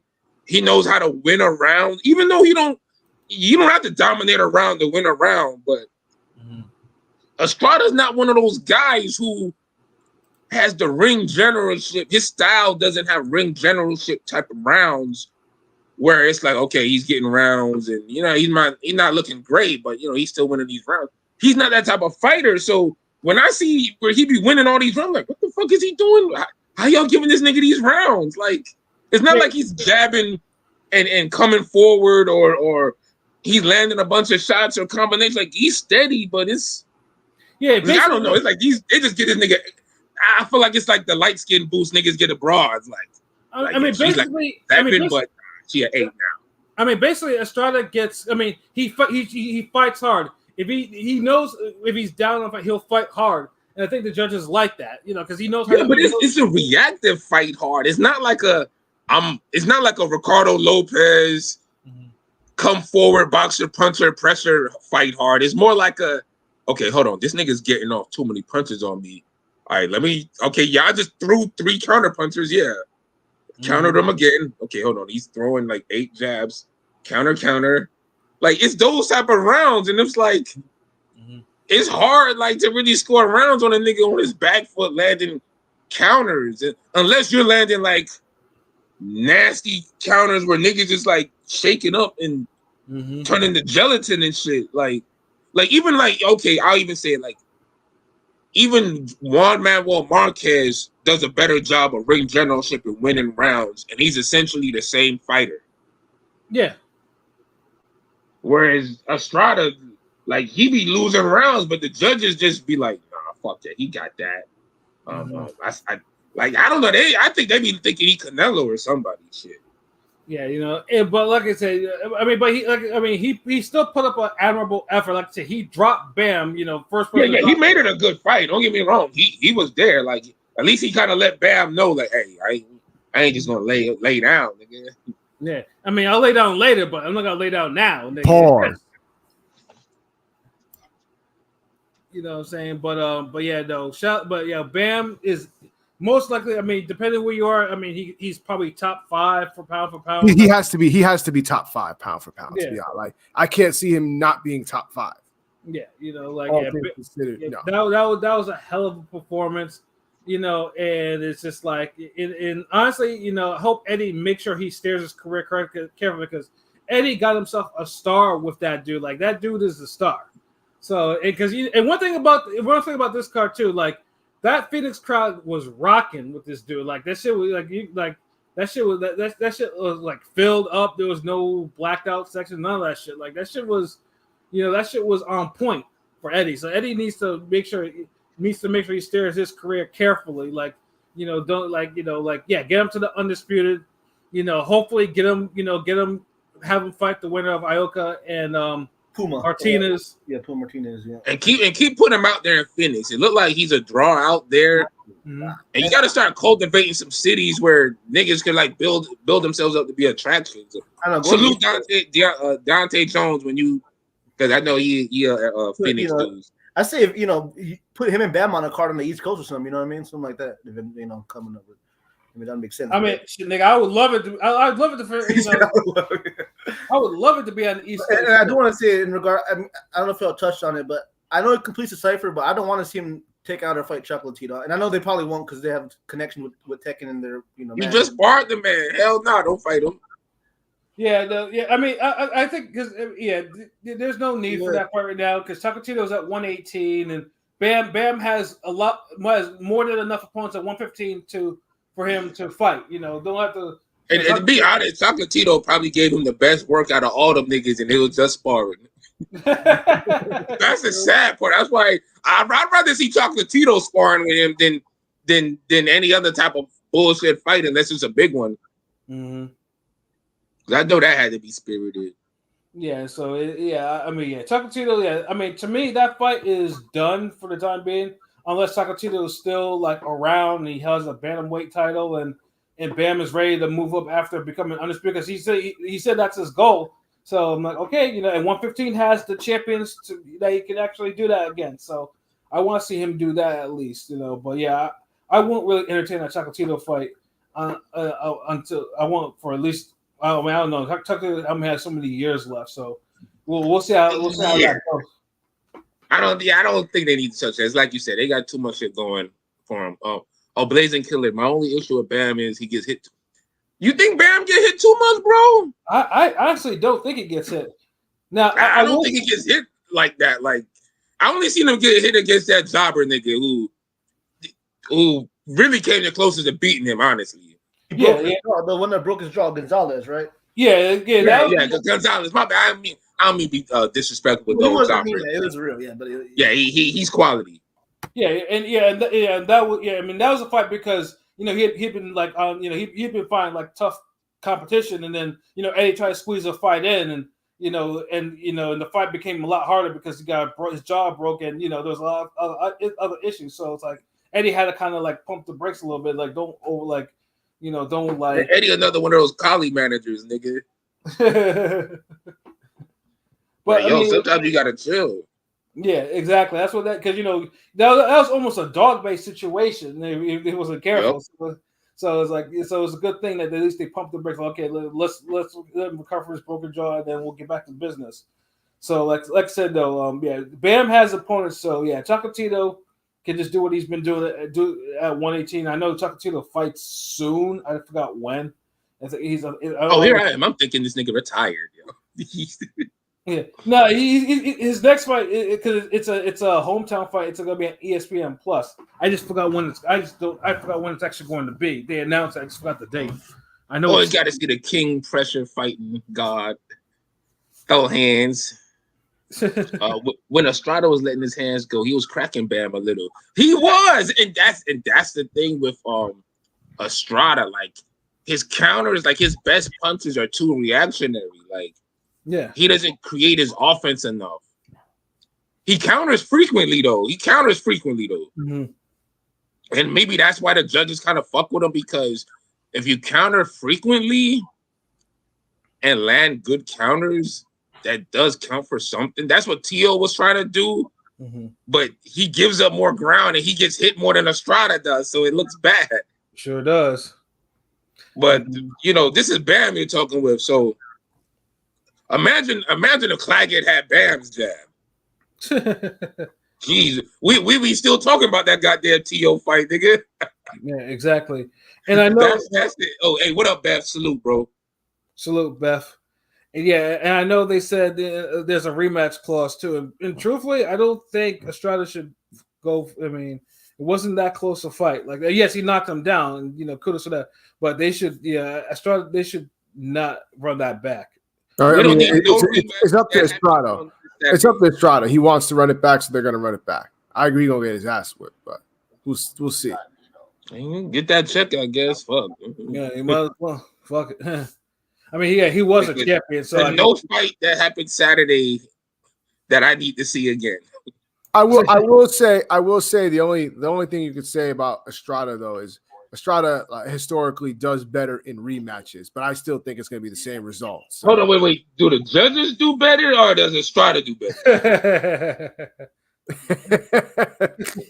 Guys, I mean, we gonna have to have a discussion if it's the latter. I mean, like, well, no, because hold up. Even though I thought that, like for example, like Estrada did better in the second, what was it?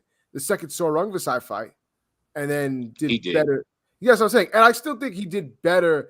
Actually, I've got to watch the first fight. It's been a while since I've watched the first fight. I thought Sorungvisai beat Sorungvisai in the first fight. I think we did an episode on that, right, Pat? Yeah, I think we did.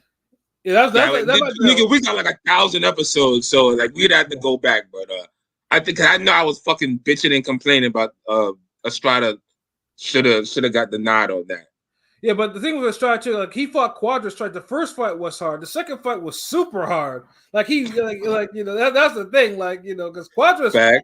Yeah, because Quadras gave him probably the most trouble outside of Bam. Like Quadras was there was like razor thin fights. Like Quadras used to like that dude. Yeah, Quadras gave him the most trouble from not outright beating him. Yeah, exactly. Like so yeah, he didn't he won by knockout in that second fight, but he went through hell to get that knockout. Yeah, that was like a life or death. Like, and it's crazy because niggas always get at Chocolatito about going life or death with Quadras, but like nigga, like, yeah, Chocolatito only for him once, and that was a smart man because he was like, yo, like that's that. Yeah, sometimes you get a 115, 113 type of fight, and that's really the best you could hope for against certain styles and opponents. Mm-hmm. It's a win. It's a clear win, but it may not be oh shit, like I wanted a real great dominating win. Like some styles, circumstances, opponents, they just don't allow for that. So you keep it not at all. And that's what these niggas need to realize tonight. Yeah, and that's all these niggas. And that's what made that 115 era so special now. But now, of course, Bam's cleaned up 3 of them. 3 of the 4 guys. So it's like, Chocolatito, doesn't need to happen. And then I guess we're gonna get this rematch probably maybe later this year. I'm assuming, depending on the 90-day suspension that that Estrada's going to be getting for getting knocked out. But yeah, and in terms of the other fights on the card too, the Sonny Edwards Carrillo fight, I will say this one because I watched it. Sonny is gifted movement defensive wise, but that was not one of his most entertaining fights because frankly he was doing a little bit too much of, I mean, yes, he's blessed with the footwork, he's blessed with good defense, good upper body movement and shit like that. But it just wasn't entertaining because he wasn't really putting no hands on Carrillo like that or dissuading him. So much that a quote unquote headbutt had to end the fight a little early because it was, and the crowd absolutely let Sonny have it. The Sonny, they were booing the shit out of Sonny. Like Sonny was, and you can tell Sonny felt, felt hurt by that reaction. Why would they be booing Sonny like that? Just because Bam? No, it's because his style. He clearly won that fight. That's a weird scorecard at 85. He won the fight, sure, but it wasn't like. No, I mean, it's how do you win the fight? How do you look? That's how he boxes. Yeah. But it's like, damn, like you booed him like that. Come on, man. Yeah, but Carrillo's. I mean, you have to put a little bit more hands on Carrillo, which he didn't do. He was just, he was fighting too slick, and the crowd wanted to see some blood. By this time, like, they eventually got it. Since he looked good, or he fought more aggressive and was more offensive against Bam in his last fight. Yeah. People kind of expected that a little more against a lesser opponent. He went back to his usual. He went back to his usual style. Yeah. And he ended up with a Frankenstein. No, that cut was bad. I could tell. I could see the look of pause. I could see the look at his eye. He looked worried. That cut was bad for a few 3-4 rounds, legitimately. Yeah. Imagine if that was a punch that opened up that cut. Oh Lord, that would have been that. Yeah, that would have been. I take it Sonny wasn't jabbing enough then. No, he wasn't punching. Enough. He wasn't punching enough to me. That's what I was like. Yeah, that's the only way that headbutt happens with a nigga who's a mover like that. Because there's no way somebody with that footwork. Because I didn't see the fight. I'm just assuming nobody with that level of footwork should be getting in any type of head clashes. So if that happens, you weren't jabbing or punching enough. Yeah, that's why the crowd was booing him because they were like, it wasn't booing because they were booing because he won, but he didn't win in a way that was like, okay, like if he at least dropped him a couple times or he was like he could have too, but I guess like I said, after the Bam fight he went back to his usual style and it didn't make for a good viewing though. And same thing with Ramla Ali. Again, another one that's kind of lost her. Who can't decide whether to be aggressive or not because she was still shell-shocked from the knockout she suffered. Makata wasn't doing anything special other than putting a lot of pressure. She could have won. I mean, Ramla could have won that fight for sure. I ain't gonna lie, too. There was a lot of stuff going on. I kind of tuned out, but I could tell by the fourth round, I was like, yeah, Ramla's not gonna win this because she was just, she was too tentative. She was too tentative because Mercado was just moving forward, lunging at her. And occasionally, Ramla would catch her with like a left hook coming in or a right hand coming in. But Mercado was eating them shits like Scooby snaps and just like outworking her. And then Ramla doesn't fight on the inside that well. So when she got on the inside, she was like panicking. Like she was like trying to throw anything. And that was just and that was the reason why she lost the fight. I think it was just I think she was just too hyper reactive for that type of aggression. And Mercado didn't even fight overly well, in my opinion, but it's hard to argue a decision for her. So basically what we call this in the gym is she spooked Ramla and Ramla couldn't react. Basically. Panicked and doesn't know how to react, so she loses her focus, strategy, game plan, just throws anything, and she just lost off of being basic pressured. Basically, intensity. That's the fight, bro. That is the absolute fight. Yeah, and I'll let y'all know, when you get to a certain level, when you start getting busy in life, you can't watch every boxing match, so you can almost kind of guess how it played out. If a nigga just said they watched a fight and they mentioned a few things, you could. I'm literally up for that happened. This nigga felt damn. But I feel you though. Yeah. And then shout out to Popoka and Barrios for putting a nice little war in the opener. That was some good shit though. Like there was some good ebb and flows in that one. That was a really good opening fight. So yeah, like overall the Phoenix card for Eddie was for all intents and purposes was a success. Like Eddie put on a really good card overall, and like had the crowd rocking and everything like that. So. Yeah, though Eddie will get props. Eddie needs his wins now. He needs to build because he had been his champions have been losing belts and he got washed in the 5-on-5 shit. I think it was 0 for 10, 0 for 10 on the fucking Yeah, 10 dude, points, right? Was it 10 points, right? I know 5 losses, but it's like shit. Yeah, dude. Like that. I mean, I'm just like it doesn't get talked about enough. I feel like. Yes, dude was straight up losing. So he got a win with this card with Bam. So. Let's see if he continues his momentum in there. But I guess that's what they mean by Bam's the part of the A team. Yeah, his elite team. Okay, all right, so we get it. Yeah, I mean, because I know that they're gonna do another 5-on-5s in the near future. So I'm pretty sure Bam, if he can help, will probably be put on the team because Eddie's gonna definitely load up his team with some heavy hitters. Because they got washed the way they did, though. But before we go into the previews, I just want to mention, because I know the people have been listening. I've seen the numbers. We got super chats now, so make sure if you want to show a little super chat, super stickers. I know you see that scrolling banner. We got the PayPal. Just a little reminder to anyone who's still listening. We got all of that.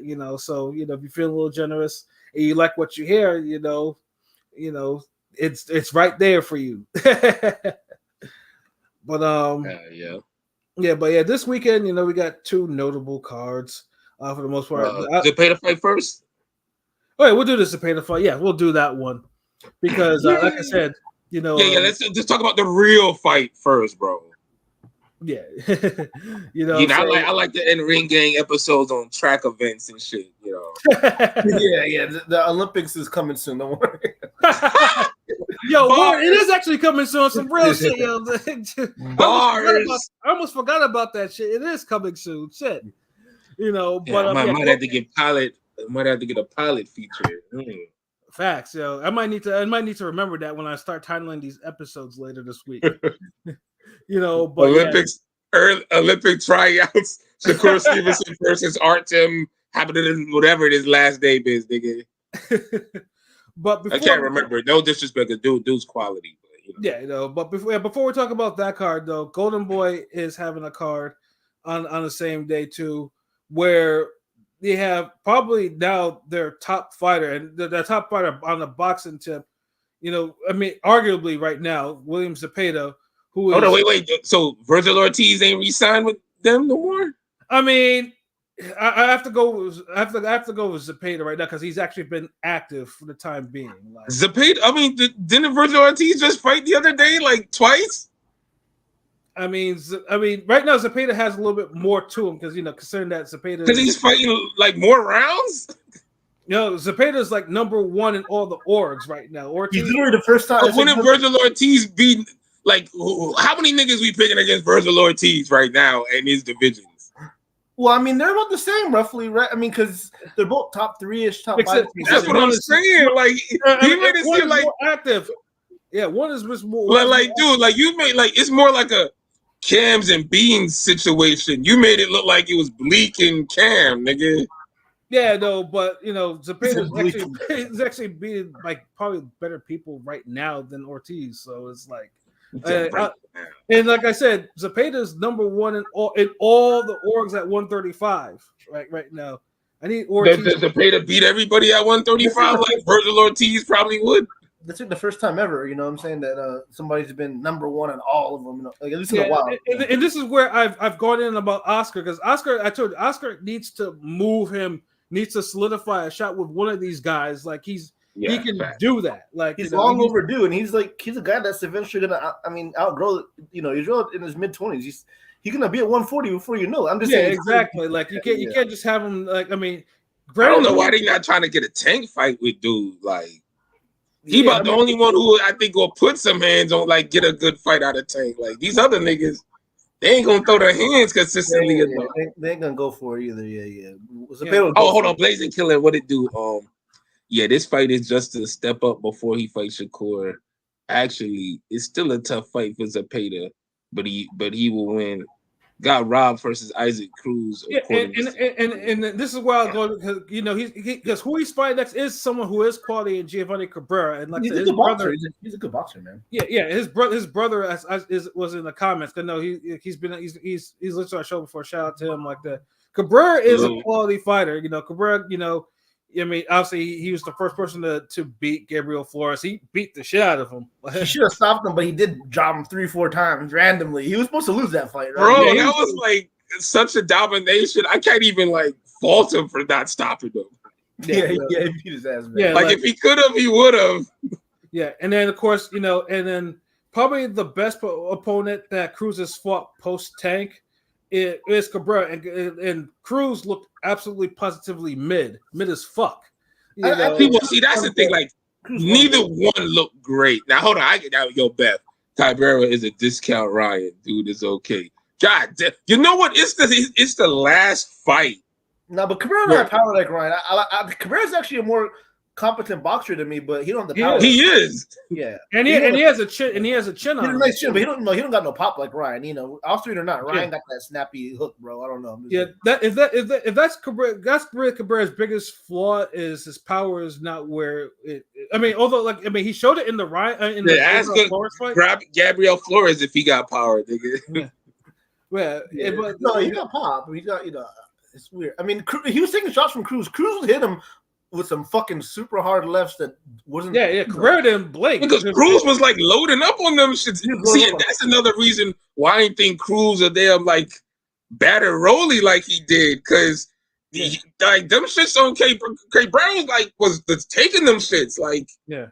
And if he was more offensive, like if he jabbed more, I felt like he would have won that fight on some clean shit. And even then, it was. I mean, I still feel like Cabrera won the fight, though. It was close. It was because it was. It was 7-5. It was one of those 7-5 PBC joints that go to the side. It honestly could have. Like, it's one of those fights that honestly could have gone either way. So that's why I can't really say it's a robbery. It was a close fight where neither looked great, and the offense was sporadic, and the defense ain't. Yeah, I agree with you on that, Beth. Like, yeah, especially in that fight, because Cruz was landing some clean ass hooks on dude, but dude ate them shits. Like, yeah, without blinking. Like, bro. Yeah, he was tall as fuck, like this. Like, it's just like, imagine like Cyclops just hitting the Sentinel and that shit ain't doing nothing. Yeah. That shit just kept walking. So even with that, like, like Cabrera is an operator at 135 too. So it'll be like, the question is, will he be able to take this type of punishment from Zepeda? Like, I mean, because I'm not saying that Zepeda's obviously he's been in this before or whatever, but people don't just necessarily take his power like that. He's been on a run lately, though. He's been kind of on a hot run lately. He's been, at one point it looked like he was getting a little spoilish on the vine. Alvarado, like we was about to make some wine, but then it's like that shit like fell to the floor. And turned into some mad dog. That nigga literally been mad.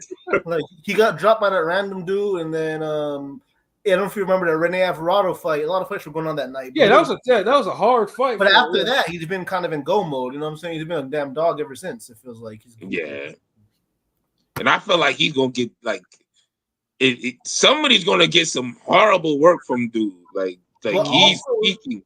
I feel like Cabrera's style, it's intriguing to me. This fight's on the radar because Cabrera can box. I think if he can withstand the pressure, I'm not saying it's like a Matias Pero situation, but I can see it playing out similar. I'm just saying I can see Cabrera. He has the physical stature to really give Zepeda some problems, especially if he decides to really box clean. Mm-hmm. And he could get physical with Zepeda because he has the height and the size. And that's what makes this fight intriguing. It's like passing, like they're doing a little better job of moving Zepeda like gradually forward. They're about the same size. Fuck it, I'll relent. Like, yeah, it does seem like they have a more of a better plan with Zepeda than they do Virgil Ortiz.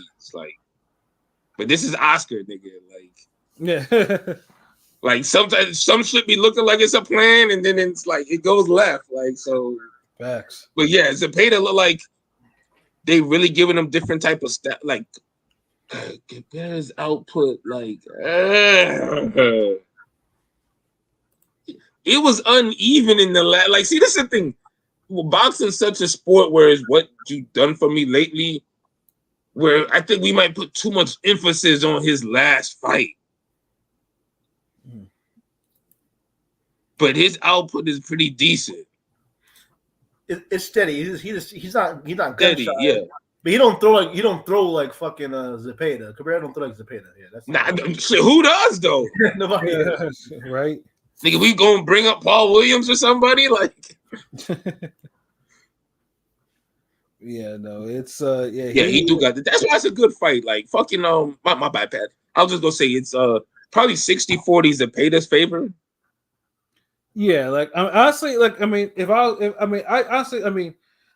just feel maybe the judge will probably look at Zepeda's like probably power shots. Well, I mean, I think Zepeda might just win a decision over dude. Like it'll probably be one of those hard decisions, like maybe a 116, 113-ish type of decision. I see him dropping him maybe. Oh, well, you said 113, 116. Yeah, 116, 113. That we gonna have a fight of the year even round or some shit. Yeah, I honestly think we might get a fight like that. You know, I wouldn't mind it. I would love to see like you know what? Yeah, right now the summer, like y'all niggas who got July dates, y'all gotta like go beast mode and like really keep the momentum going for boxing until the big names get back at it. Like this is y'all time to shine. So right, like y'all gotta really have these like Bam set the damn table for y'all really like y'all gotta keep going now. What's Cabrera? Cabrera's output, like Cabrera's not afraid to throw. Cabrera will throw. He has a pretty damn good work rate. Yeah, it just don't look at the last fight too much because it's so uneven.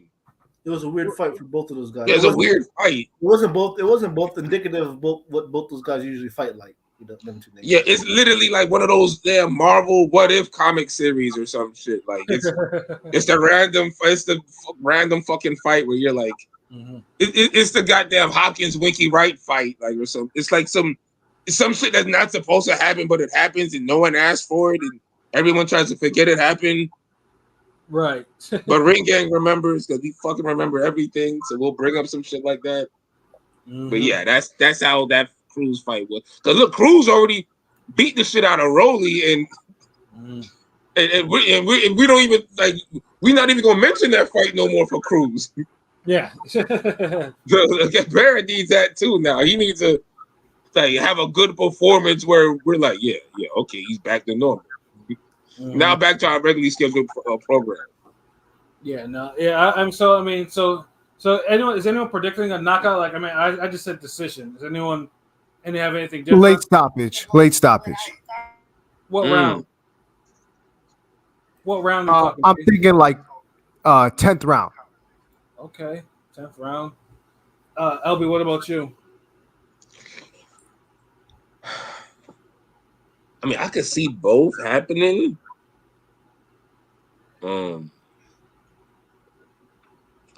But Zepeda's on another level though now. Like,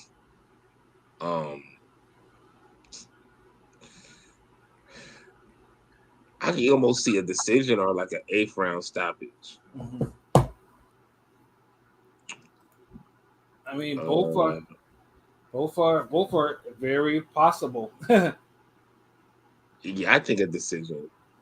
But if I were the alternate, like LB is picking decision, Shuttleworth is picking 8th round for the beta. Like it's another Spence Crawford prediction.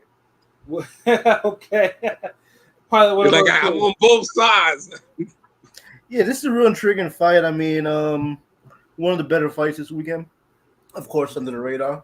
I do think I'm leaning with you, Pat. I think it's going to be a tough decision for Zepeda. Probably 116, 112 vibe. Sometimes the ASAT will get some some scorecard love. So it might be like a 7-5, but maybe like a 9-3 or 8-4 type shit. But I do think Zepeda will win. I just, again, like I mentioned, it really depends if he can withstand the pressure. If Cabrera can withstand the pressure, because I think they're about the same size. They're pretty positive. They have similar bodies. It feels like stature wise. I don't know about the strength. That's going to matter a lot. So we'll see if Now, fucking Zepeda was able to just knock him out like 5-6 rounds. This nigga's legit. Get him in the title fight right the fucking way if he can. Yeah, exactly. Like Oscar, if he knocks out Cabrera, get him a fucking title fight. Like, stop fucking around. But if he dominates him for 12, get him a title fight. Yeah, either or. Yeah, if it's a close fight, nobody's done. Nobody's ever like put their foot in this dude's ass before. So that counts for something too. So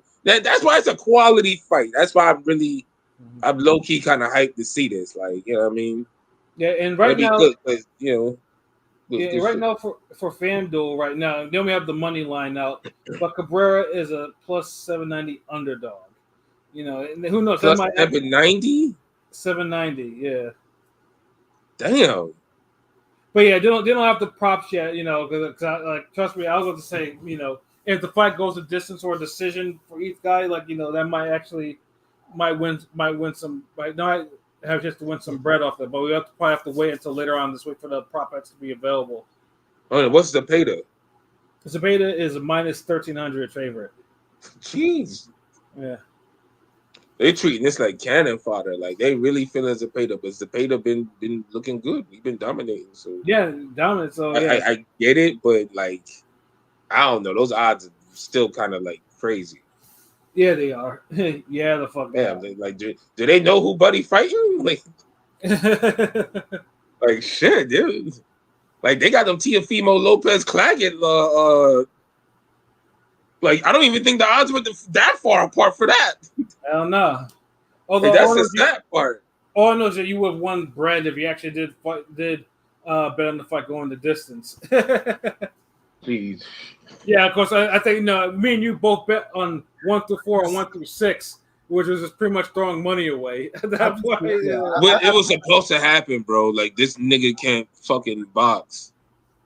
Mm-hmm. You know what I'm saying? But no, Oscar has a good one too. And the undercard as usual, the GB type, but it has Pedro Campa on there again, and the co-main, I believe. So it's like, so yeah, I mean, one thing with Golden Boy, they do for the most part do make watchable undercards, for what they are, in relation to their main event, which is slightly different from what Top Rank does. It's a good segue into the Top Rank card, which is basically a triple header, if you want to call it that. But unfortunately, the man in the main event has lost a lot of momentum. Of course, talk about Shakur Stevenson, who last time out. Shakur Olympicson? Yeah, Olympicson. Shakur Trackinson. What's the name? Shakuri Stevenson. Shakari Stevenson. Shakuri Stevenson. Yeah, see. And like I said, it's all because it's all his fault. Basically, it's like, you're given a primetime position on Thursday, and Thursday night where niggas is staying up having to go to work, want to watch it because they got to go to work the next day. Thursday night is you better entertain the fuck out of me so I could enjoy going into Friday morning work happy. And like my boys, it's the last day of the week. That's how important Thursday night is. It's ESPN, my boys in my group chat who don't, we talk about boxing and stuff, but they hit me up on Thursday talking about this fights, this fight on Thursday because it made it seem like a big deal, man. You know what I'm saying? Like, it's like, come on. I just told you why, bro. Because Thursday, it's not hump day, it's not Wednesday. Thursday traditionally has always been a day in the week where some of the best shows or movies come on that Thursday night. Like, what's his nigga name? Pat. Didn't Martin New York Undercover used to come on Thursday? Yeah, Thursday. Martin, what else used to come on Thursday? Martin Living Single in New York Undercover. Hell yeah. Like Thursday always had shows, bro. Like Thursday was that night where you want to be entertained because you want to have a vibe going into the next day, Friday, which is the end of the week. And that's how important Thursday is. So everybody's looking to be entertained Thursday. So when it's boxing, if your Thursday don't deliver, niggas is like, hold on, I could have been at the club. I could have been with some hoes. I could have been out to eat. I could have been watching something else. I could have been doing that. Yeah, I didn't even go to the gym that evening because I told myself, okay, I'm gonna watch. Yeah, you see what I'm saying, dude? And you know, like me, you, PJ, we the like probably most trainingest niggas in ring game. So if we giving up a fucking gym night for boxing, motherfucker, you better deliver. Yeah, because I remember at that, I think I went to like Wendy's to go get myself a fucking triple stack and shit because I want. Nigga ate junk food, like motherfucker. Yeah. Dude, nigga, we gave up a podcast that night. We did. We were supposed to be listening to music, ranting, vibing with y'all for this motherfucker to run all night. And truthfully, I mean, the car was going. It was entertaining. Like fucking, Navarrete and Conceição, definitely had the crowd like, damn near chanting both their names. But once that main event hit, it was horrible struggle, horrible. It was probably one of the worst fights I've seen since Bartholomew and Easter. And that's not even hyperbole. So that's the real shit. Honestly, that shit was just they were on the same level. 1A and 1B, those two fights.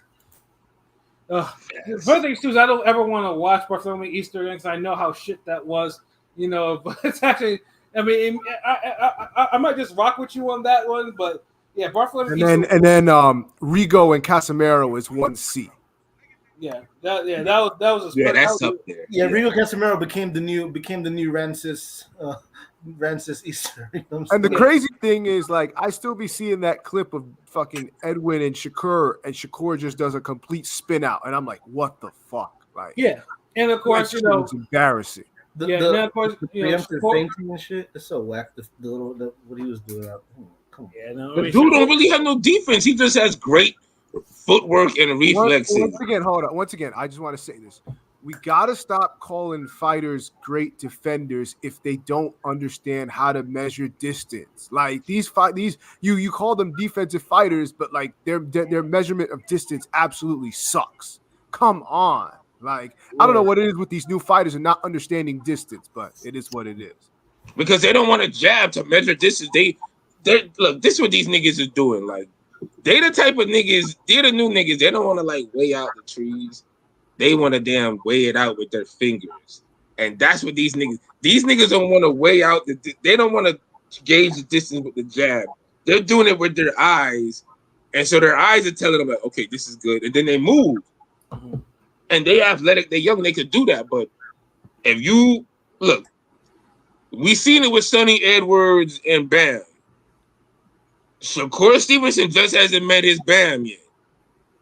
I'm telling you, there's gonna be a nigga right now getting ready for Shakur Stevenson, who is eat, sleep, training, shitting everything in ankle weights, and who has great footwork and knows how to cut off the ring.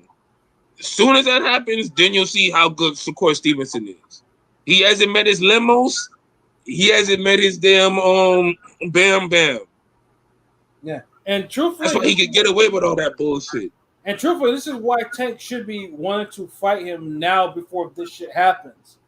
But Shakur definitely isn't Sonny. Shakur's a better fighter than Sonny, but it's the same type of damn move first. Like, I don't have any other defense other than flight and jumping backwards. It's weird. Like, I'm not the only one saying this. Tank has said this. There's other niggas. Everybody says it. Been saying this for years. Everybody says this. And I feel like a couple, like, speaking of Tank and Haney, like, I feel like there was a moment in time, like, before, like a little bit before COVID, a couple years before COVID, where it's like Shakur, Tank were neck and neck in terms of popularity. I'm just saying, like, Shakur was fucking really popular. It felt like a few years ago, and like it just felt like he's halted. Like, he's been lapped by a lot of guys. Not a lot of guys, but I mean Ryan, Haney, these guys surpassed. He never fought that name that crossed over, like Oscar Valdez, Herring. None of those niggas is. They not names. Shakur was bigger than Haney for sure. I felt like at least like 5-6 years ago, Shakur was more name, held more weight, and it just felt like he's just been lapped. Because it was still coming, because he still had the amateur buzz and all that shit. Yeah. After their career settled, fucking his buzz kind of slowed down a lot. His buzz slowed down. He didn't get the opponents, and Haney and Tank. Even though Tank just got the name and his exciting style, all of that, and he's fighting complementary styles, so it's a little different. Haney eventually got the names. He's getting the belts, recognition. Like Shakur Stevenson, he's just not getting those, like, and then the performances too. He's a 3-division champ, but come on, be honest. Like, his top 4 winners, Joet Gonzalez. I'm just saying, no offense. I mean, he's a 3-division champ, not 2. Yeah, I meant 3. I just said 2. I thought he said 4. He said 3 or 2. I thought he said 3. I meant 3, but he's a 3-division champ. But Joet Gonzalez is one of your better wins. And this is kind of, Oscar Valdez is probably your best win. That's kind of for a 3-division champ. I'm just saying. I don't know. I said Oscar Valdez when they ain't even hitting like that no more. Everybody seemed to be beating him on some shit. But no, Beth, I don't know, Beth, because even let's put it this way: Jeremiah Nakatila, Shakur did drop him, but went the distance. Shakur had to apologize, and then you see 2 like Muratala and who the other nigga that stopped them like in 2 rounds, Mercado. You know what I'm saying? 2 niggas that are not Shakur's level were able to stop this nigga Nakatila in 2 rounds, but Shakur's going, has to apologize to Twitter about it. I'm just saying. Yeah. And see, that's the thing. It's like Shakur hasn't found his identity. His identity is running. Like, look, the man has offense when he decides to use it. When he doesn't feel any type of threat is there, he'll walk you down and he'll box. This is that. But when it comes, he doesn't have the type of performance Billy Joe Saunders had against Lemieux. Right. Where he's outboxing Lemieux, but he's putting hands on him. Mm-hmm. Shakur Stevenson doesn't do that to punchers. Mm-hmm. Instead of throwing 3-4 jabs and spinning out, he's throwing maybe 1 and spinning out. And then spinning out again, another jab, maybe a left to the body. Like, everything is super minimalized. Like, he's trying to just control the damn violence. And when you're that talented, when you have that many high attributes, people expect more from you. Right. And you can't, like, look, you know how people talking about the sparring partner mentality? You could get into the damn same mentality where it's not sparring partner, but you're like, okay, I'm used to fights going my way. Mm-hmm. And I think Shakur Stevens is at that point where he's used to fights just going his way, and no one's ever making him get uncomfortable. And the most uncomfortable he could get is if he feels you have power. So he's just going to move more. But he's always jumping back and shit. He's not slipping punches, bobbing and weaving. And he's a jump back, move guy, reflex guy. The Yoshino fight, I mean, he did get the knockout on Yoshino, which it surprised me. It was a great performance, Bev, so I ain't going to hate. I'm not. Yeah, but Yoshitatsu is a punching bag. And yeah, didn't have anything coming back. Yeah, exactly. I don't want to go ahead. Yeah, it's like, dude, like, he's kind of like a bully. Like, he's almost like a bully, bro. He could pop that shit against niggas who can't really do nothing back to him, but, the ones who got a little power, he's like, oh, shit, on the road again. Yeah, I gotta be extra defensive. Don't worry about looking good. That's gotta be extra. And it's like every time he always happens to be broken hand or wrist or this or that. Like, just like every time Golovkin looked bad, he's had a cold. Kasim Uma, Derevyanchenko, like. I mean, Artem is no joke. He gave Frank Martin a good fight, so it's like, yeah. I wouldn't be surprised if he gave Shakur a tough fight. I ain't gonna lie. I mean, I think he'll give Shakur a tough fight. But... Shakur got the talent skill where he should smoke him, but I can't believe it anyway. I don't know. I'm just saying, the only way it's gonna get tough if dude could stay in the Shakur Stevenson's wheelhouse. If he could stay in his range, like, yeah. If he don't have the footwork, then it's not gonna be a tough fight like that unless he could somehow trade when he does get in distance with him and make something happen. I mean, right now, just looking at the FanDuel odds, Stevenson is a minus 2,500 favorite. Artem is a plus 1,420 underdog. Damn. So Shakur points decision is minus 125. A Shakur KO is plus 115. Draw is 3,800. Artem decision is plus 3,500. and Artem was plus 2,200. I can't see Shakur Olympics and losing this shit. Like if he was this would literally be one of the biggest upsets if he was a loser. Yeah, because because most as everyone knows, this is Shakur's last contracted fight with Top Rank. So it's been promoted like that. Yeah, that's for damn sure.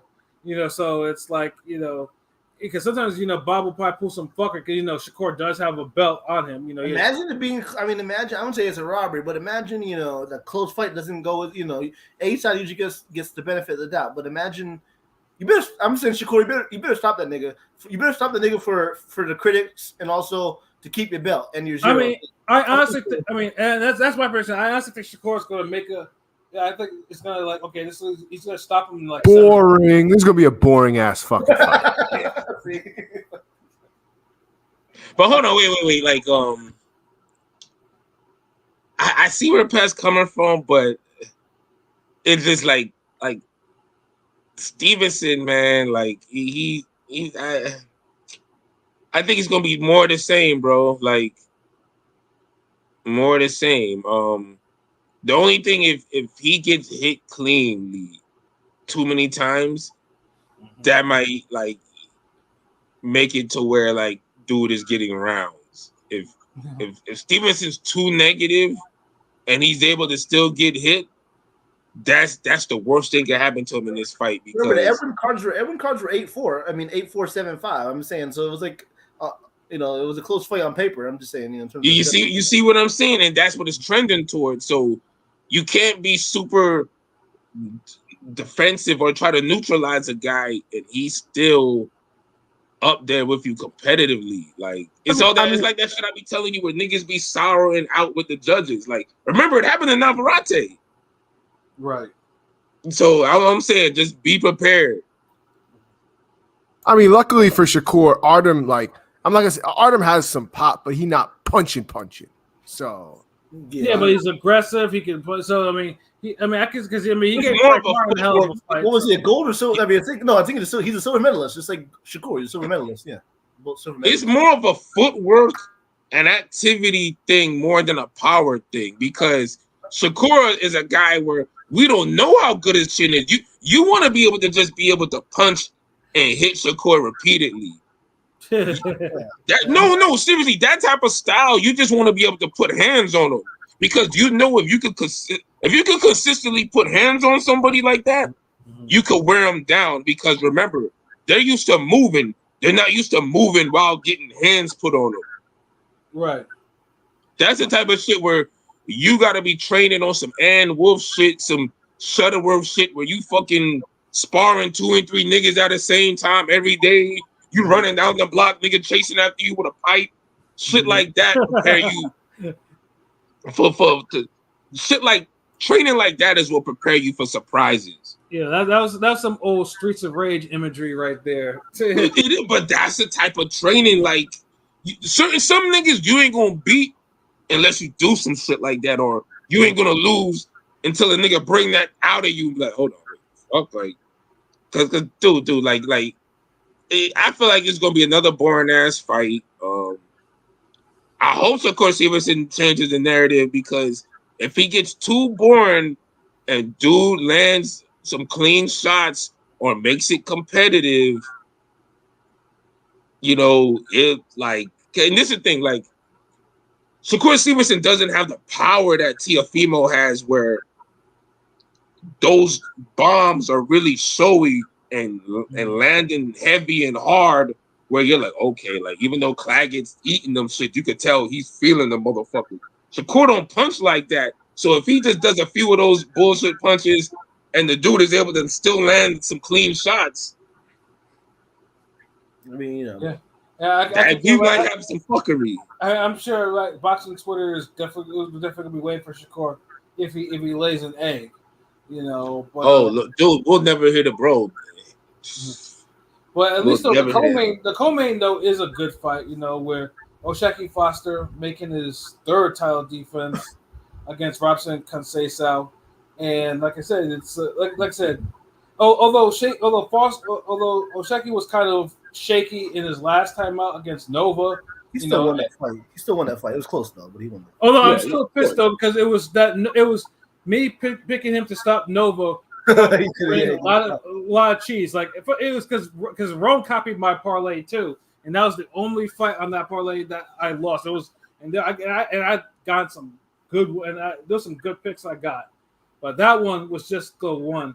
I should have just bet the money line instead. And I would have gotten some cheese, but so and obviously I'm gonna put in a lot of bets on this. So hopefully Foster, whatever I pick from, he better redeem himself. God damn it! Like, I mean, I do. He just give us a fight of the year because he always does. Robinson's tough though. I mean, I might go with a late rounds knockout. Like maybe he might knock him out in like 10 or 11 or some shit like that. Fuck it. I'm gonna go with 11. Foster. Like I'm like I said, because Conceição though, like I said, in the first half of the fight, that motherfucker fight, he's the devil incarnate. But in the second half though, the gas tank slowly starts to leak, and then into the ringer. It feels like he's been through the ringer. Yeah, Navarrete, I know he hit. I think Conceição had a knockout after the Nav fight. He had a little knockout, right? He did. Yeah, he did. But I'm saying the Nav fight he was boxing well, but then there was one when he got dropped. It looked like a knockout, but he got up, but I don't know, he got hit bad by Nav. Yeah. He showed mad heart, so that's what got him the respect too. Because like I said, like the fact that he got drawn of Navarrete of all people, like when people took him to be knocked out, like that's. That was surprising, and that's quality because dude literally fought like he was fighting like this was it, like dude like was dug into the well, and it's like okay, Navarrete is gonna have to kill me to put me away, and who knows, like maybe he might pull out the same thing with Foster, but yeah, I still got Foster with like an 11 round stoppage. LB, what about you?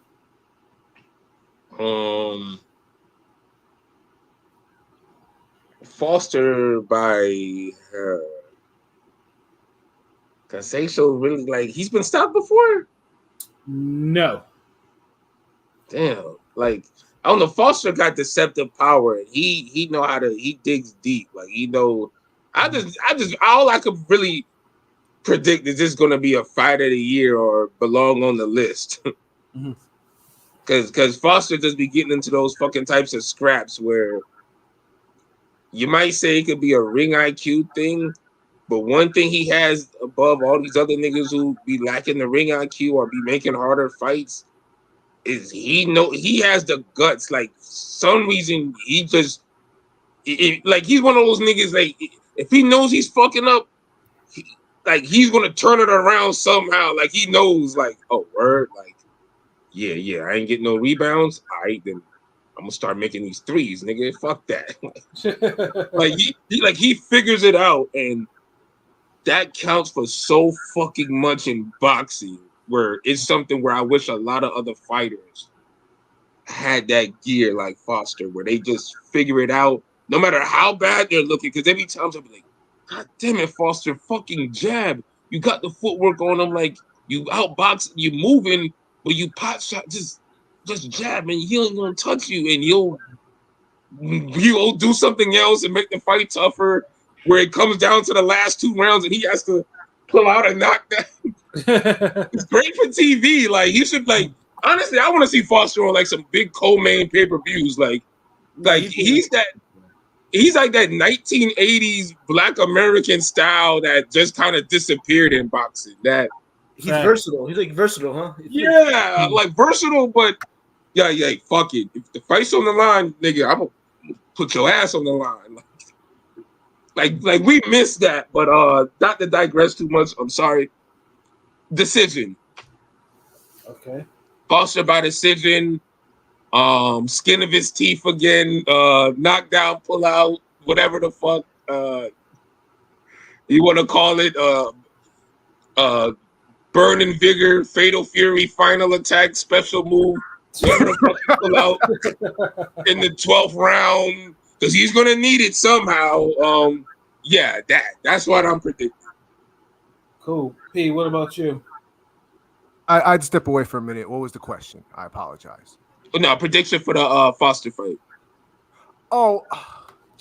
So it's interesting because I do wonder how he's going to look this time because I did speak to Foster and he gave me a weird response about like why he struggled in his last fight and all of this. So apparently to him, he ate bad chicken and all of this stuff. And I was just like, so I was just like, okay, I think the thing is Conceição is a weird fighter. I don't think he's great. I think he's solid in some areas. I think he'll give Foster some trouble, but I think ultimately Foster will overwhelm him and just the activity, the work rate, and I think he's just going to be more aggressive, and I think that'll win him a decision, like 116, 112. I thought you was about to say stoppage because I was like, damn, it sounded like you about to say.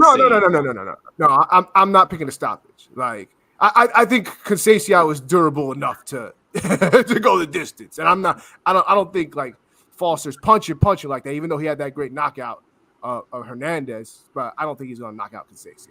It's going to be a decision. Word. Pilot, what about you? Excuse me. I think I'm gonna rock with. I think Shaq. I think we're doing a pound for pound list. Shaq's gonna be up there. I think for me. I don't know if we're doing 15 or 20, but Foster's been. He's always 15, bro. Yeah, 15. Foster's better than these 10 niggas. Foster's versatile, man. Like I like the way he fights. Like Shudder's saying it's a lost start with some. I know Blazing Killer said he was struggling with Nova. I think he was trying to. He switched stances, which he can do, which is also great. But I felt like he should have stayed in. I think it was Orthodox maybe in that fight, but against Nova. But he still. Nova's quality too. Nova did fight hard in that. Oh yeah, Nova won his last fight too. That's a robbery, Shudder. Nova got fucking robbed. Okay. That's right. But remember, like it don't matter if it's a big robbery or a small robbery. A robbery is a robbery. Yeah, robbery's still a robbery. Yeah. Well, I've never agreed with that. I don't think all robberies are created equal, but I get what you're saying. Dude, if a nigga rob you with a knife or a gun, did you get robbed? Yes, if I threaten to beat the shit out of you, do you get robbed? No, like, bro, it's a fucking robbery. No, if you rob a little mom and pop store, you might be bad. But if you rob a Coach store, you might, it'd be worse. I'm just saying. No, that type of robbery depends on your race. No, because sometimes did you really get robbed or did you get hustled out your money? Like that could be. Oh God, Joe, see, you're doing an awful job of playing devil's advocate. No, we're talking about a fucking robbery, not you gave up the fight. Look, there's a difference between you gave up the fight and you got robbed. Examples of you gave up the fight. Claudio Cotto, De La Hoya Trinidad. That's two examples. A case of somebody getting robbed and it's a close fight or like it's competitive, but the wrong man won is Ali and Akale. Now a robbery in some like, okay, it wasn't close at all. Big robbery. That's Nova's last fight. But they all robberies. Like, it's the same result. Like oh, God. I do but in terms of my official decision, I do think Foster's going to.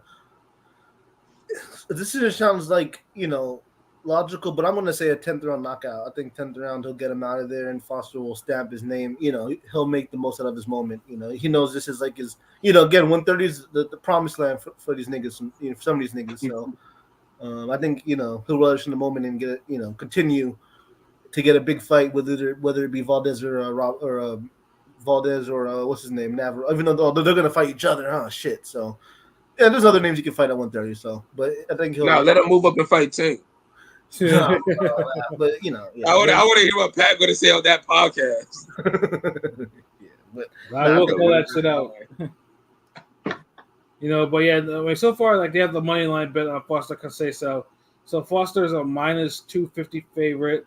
Conceição is a plus 200 underdog. So there may be some value in picking Conceição. Some value at least on the money line. Obviously. Later on, we'll see what the round props are like, but yeah, no, that should be a good fight. And then Keyshawn Davis, of course, is being moved along. He's the third of the triple header, really. facing Miguel Madueno, who of course was most notable win or loss because he lost to Steve Claggett of all people. And he also got a gift. I don't know if that was a good pro box fight. I don't know if you watched that one against Paldo, but yeah, no, I watched. Of course, I watched that one. Yeah, that was like a gift. I felt like, but it felt like a gift. But he still won that fight. Yeah, Madueno though, his thing is he has a lot of power. He has 28 knockouts and 31 wins. Like he has. Yeah, he punching. He punching. Yeah, he punch, but his boxing though is if you can take his power, his boxing ain't where it needs to. Yeah, he's that guy that be punching, but he don't be boxing. He be struggling. That's why Claggett beat him. So, and I can see that because when Claggett fights, like Claggett's determined. Mm-hmm. So if your boxing name, is half-ass, a determined guy is gonna get you. Yeah. For the record, by the way, I was laughing with that Claggett fight because I was laughing because I don't know if it showed me how more determined Claggett is or just how undetermined Tio is. Like, I don't want to go back to that, but it's just so funny to me. Like now I have questions on both sides. It's like, geez. I think it's both. Mm-hmm. Because Tio showed glimpses of like being like Tio showed glimpses like he could take this nigga out, but he just never stood on it. Mm-hmm. Funny thing is, honestly, I'm not like the reason why I didn't talk much when y'all were talking about because I wanted to let you talk about it, LB. And like I was watching both cards at the same time with the Tio and with the Tio and Claggett fight. There was like a stretch in that fight where I felt like I was just watching the same round over and over again. Like round 3 to 8 was like the same thing. Just getting backed up against the ropes. That's on point. That's on point. What's going on? Did they play the round on? Is it on a rewind? Like, is it on just replay over and over, playing the same? You round? feel like you was watching a bad stream. I don't know if you ever seen it where like the stream, like maybe for like 15 seconds, like you'll see a round, it'll be like round 5, and then round 5 start again, and then the nigga fixed the stream, and then it's round 6, and you're like, okay, like. No, you're absolutely right. Like the fight was playing out the same way. That's what me and Rome was talking about. Like, dude, like every round was looking the same. Like the first 4 rounds looked a certain way, and then after that, they looked a little different, and then they stayed that different for like another 4 or 5 rounds until I think the 9th, where at the end of the round, Tio just started unleashing like maybe some killer instinct shit. And he was hurting, dude. Like, and the crowd was like loving it, but it's like, dude, like, why you can't just keep that up? Mm-hmm. And so it's like, if he ever started a round where he just went off for 30 seconds, and I'm not saying doing that Andre Durrell shit he used to do, where he'll throw a gazillion punches in 2 rounds and not stop the guy. But beat the shit out of the dude, though, and eventually win. But you ain't got to go all out. Just 30 seconds, bro. Like, y'all niggas be on the mitts. Like, y'all can't do that in the ring? I'm not saying this as a casual. Like, nigga, I box. Like, goddamn. I'm not world class, but I'm just saying, like, certain principles are the same. Facts. Like, none of us jumping out the window by saying this. Like, no, not at all. It's the truth. Like, come on. Like, and yeah, King P's absolutely right. The fight, it wasn't a bad fight, but it just was getting repetitive to the point where you're like, like, give us another gear. Like, the only thing Claggett started landing a little more, but at the end with different types of shots, but a bad performance. Yo, all the niggas who said Tank would have stopped Claggett are correct. I think Matias maybe would have stopped him. Yeah, I don't know, like, but I don't see Claggett just going the distance with all these other guys, though. Right. I mean, that's my whole thing. And if he does, great. You know what I'm saying? But yeah, no. He would have been battered a lot more if he did. I will say Claggett did make another payday for himself. If Top Rank wants to use him again for a 140 guy or welterweight, they could always just call him real quick, Oh. No, it's true. I'm saying, like how many nigga got 8 losses? Like what else we want? We're always gonna see him back against him. The guy that won 12 against TL. Nah, if y'all gonna have any more Florida cards, bring the rematch for Espinoza Ramirez in Florida. Like, do that and have it at the same place too. Like, start building a legacy of these motherfuckers. Like, for real. Like, bring that shit back down here. That's what y'all niggas need to do. But other than that, it was a good weekend of boxing. I know the summer kind of lacking, but it's the names are there, but just not the matchups. Actually, this was another example of that. It does show real quick Abdullah Mason fighting Luis LeBron. That's a damn good step up for Abdullah Mason. Damn, that is. Because remember LeBron versus LeBron. Who forgets that class? Yeah, no, Luis LeBron was scrap. And then, of course, William Foster's fighting, and of course, he's the one that actually gave De Los Santos his first loss, and as well as Kelvin Davis, Keyshawn's brother, the one that's not as talented, the one who got a pro box gift, one that got a couple pro box gifts. I ain't gonna just say. Yeah. And then, of course, Ali Feliz, who I think who's top ranks, pushing outside of Torres. He's good. He's good. Ali Feliz. I watched him fight. I think he's got talent. He's a heavyweight, right? Yeah. Yeah, the Abdullah Mason fight. That's just crazy stuff. I gotta make sure y'all if y'all watch that one, make sure y'all watch that fight because Mason might be special. I think Abdullah Mason is the goods. Like the goods. LeBron's the guy that is a tough. Like if he was the KO LeBron, that's some. I mean, at the young age of 20 years old, I'm just saying that's pretty damn good. Yeah, Mason is more of the goods than let's say like Carmel Moton. Like people try to hype him up. But Mason is really the goods right now. I mean, yeah, Mason looks real like quality. Like it's just he has a balance and poise to his style. Like he's already up there. When you got the same, everybody else seems like they're going to get there. Mm-hmm. He already looks like he's there. Plus, he got the same exact height and reach as I'm not trying to compare. I'm just saying he got the same height and reach as Crawford and Ennis, which makes me like, oh shit, you know how good he could be. He could be a true. Yeah. Yeah, now he look like a big wiry dude. Like he'll get up there like in weight. Like he'll grow bigger and shit. Yeah, like I mean, he hasn't even gotten his quote unquote the man strength hasn't even quote unquote come in, but he's still he's beating the fuck out of these cats. Like he looks like he's gonna be special. Yeah, so I look forward to this step up fight though. How niggas used to say Tyson used to do these grown ass men like beat him up when he's like 14. Like that's the kind of impression he gives off. Like he's beating the shit out of these like grown adult ass niggas. Like, yeah. So. But yeah, I think that's it. Because I know it's getting late. It's like 12. Yeah, it's getting late. Yeah, it was honestly it was a lot of boxing to talk about. Like I'm sorry, Miss 702. Yeah, no. Well, I know you but I know you wanted us to talk about some other shit. Like my bad, yo. But yeah, no, Miss 702, we got you. I mean, we got you for next time. Because Thursday, it's a holiday, so and a lot of us are gonna be doing some 4th of July activities, outside of that. You know what I'm saying? So, but we'll be back. I'll confirm it. We'll put up the ad and all that shit later this week. I gotta make moves and shit, but we'll be going live Saturday, but we'll be doing something totally different. We'll be cooking out, grilling, and basically battling to see who cook better. Right. And so, I'm gonna just be going live, filming that, and Rome Top 5 gonna be there.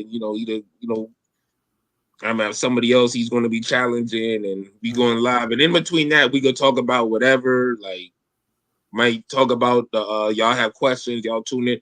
We'll probably start at 6, so kind of be like in the evening because it'd be hot down here, motherfucker. Like. So, and that's just the timing. So if you one of those niggas who gonna be doing some shit like during the day, like treat it like an Eddie card. Get home by 6 o'clock so you can see the main event. I mean, if you're somebody who ain't gonna do shit at night, whatever, then you already gonna be at the crib. You can chill with us, get on the stream, chill, watch with us, we'll eat, get some food. And then boxing come on that night, nigga. It's a Saturday, right? Yeah. So that's like the perfect segue. So just vibe with your boy. Like, but hopefully everything goes good. If the weather permits, because it's been a lot of fucking rain this week. Like seriously, like niggas be swimming to their mailboxes and shit. Like, but yeah. So if everything goes good, we'll be having that live, and we'll do some. Because we always battling. We battling with music, boxing opinions, sparring, all of that shit, nigga. So, and we know, and we some food niggas at Ring Gang. We always talking about food and. Is pecan pie better than damn sweet potato pie, or carrot cake versus red velvet cake, or shit like that? Snickers better than Nestle Crunch? I don't know what the fuck. But yeah, so that's kind of like what because it's that's kind of like how I'm just ending my final thought. So yeah, just be prepared for that. And I still gotta holla at Prolific. I gotta see what's good with my dude, because I ain't getting no updates on the animation, bro. So I gotta holla at him, see what's good. This nigga Clanarchy back making beats. So we on it. You're gonna be getting new music from me soon. Shout out to that one nigga who was in that random podcast last year. The comments talking about, when y'all drop it, y'all got it, like y'all making like, yes, we back, nigga, we back. Like, yeah, I can't remember your name, but we're back. So yeah, we're gonna be dropping music and shit and all of that. Like this is gonna be like a marquee year. This is gonna be the 2019 year for Ring Gang again. Like, facts. I say 2019 because I think that's the year we was doing fucking everything. Yeah. Like the other years we'll have other shit going on, like the cartoons or other shit, but 2019, I think we didn't have a cartoon, did we? Did we? Was the cartoon 2019 or 2020? Maybe 2020, but we had so much shit going on 20. But yeah, that's the type of energy we got for 2024. So yeah. And make sure you check out the content. I put some shit on TikTok for TO for the fight. The media scrum is up there. It's rare for me to get a video with all these niggas, so it's cool. So I did my thing. It's a good little interview for Teofimo standards. It got some fluff in there though. But yeah, check that out and just keep rocking with us. Make sure you following us and yo, share this fucking shit, man. Like I could overlook the damn. I know niggas ain't got it like that with the super chats and memberships and shit. But yo, share this motherfucker. Tell these niggas what's popping. What's gang, nigga? Because like I'm tired of looking at 1,968 subs. Like y'all better run this motherfucker to 2,000. Share this motherfucker. I don't care if these niggas on YouTube. Like share this motherfucker. Like I want to see 2,000 subs, nigga. Like damn, like bro, like come on. And for the anniversary episode in July, come on, hit 2K. Like y'all know 40 motherfuckers. Jeez. Yeah. That's all I got to say. But yo, good looking out. It was a great episode. Real good talking boxing with my bros. So good shit. That's what it is. Hey, King P, you have any final thoughts? Yeah. Very interesting week of boxing. Some good, some really good, and some ho hum. So it was everywhere on the scale. So I in my opinion, I think we saw the solidification of a star in the making, an American star from Texas. So, what I'm saying? Salute to Bam. And, unfortunately, the other one, we still got to wonder, do I still got it? Right. But I'll tell you one thing, you'll never have to wonder if Ring Gang still got it, because we always got it. So you'll never hear any of us be like, we still got it? Nah, we always got it. From now until forever. So you know what it is. You know where to find us at. ringgangradio.com, YouTube, Instagram, Twitter, Facebook, all that. You know what I'm saying? Just we keep it boxing and anything. No, actually, we keep it anything. Hip hop, boxing, movies, and we do it Ring Gang style. You know what it is. That's all I got to say. Facts. Hey, Pilot, your final thoughts? I don't got much, almost at 2,000, but we gonna keep on trucking. Shouts out to everybody in the comments. It was a little lit today. First of the month. Ayo, yayo. Let's get it. Facts. Oh, yeah. Now it's 7-2. Yeah, 7-2. Yeah, one more week until my birthday. Just make sure So and what I would love for my birthday, is another super chat, another super sticker, a PayPal, whatever. That would really make my birthday. You know what I'm saying? Like, But yeah, this was a good episode. Like, there was some good, a lot of Damn, great everybody's birthday in July. Yeah, exactly. July is just the month, man. It's the seventh. It's the seventh month of the year. You dig? Nah, birthday. Yeah. Salute Ty, my one of my students. Her birthday was like 40 minutes ago on the 1st. So yeah, salute Shorty. So yeah. Yeah, 7. That's the God number, bro. So yeah, that's what it is, man. 11's better, nigga. It's an odd number. So it's 7. Otter, nigga. It's ODER, nigga. But it comes after, so it's odd future. Bars. But just thank everyone that rocked with us tonight.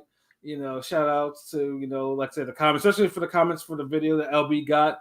Because it's getting numbers. People are really people have some comments for about what Tio was saying. Shout out to the whole crew.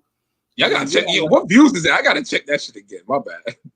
Yeah, and then but yeah, like I said before, Thursday, if you celebrate it, 4th of July, so just be safe, especially with the fireworks. Don't blow your hand off. Don't Jason Pierre-Paul yourself. Exactly. Don't put it near your face. Don't do anything stupid. Don't throw them into people's open windows in their cars and all that stupid shit.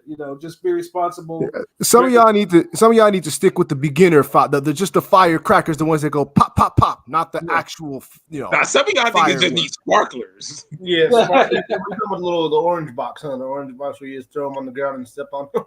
Yeah, exactly.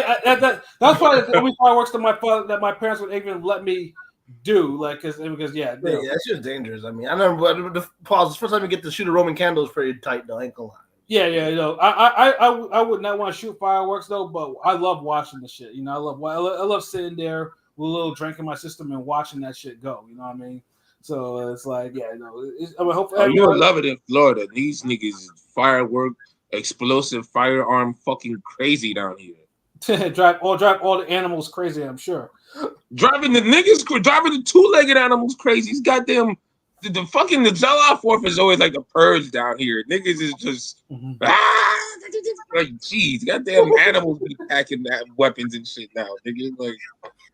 So that's funny as fuck, But yeah, no, everyone just have a safe 4th of July, and yeah, like Saturday special stream.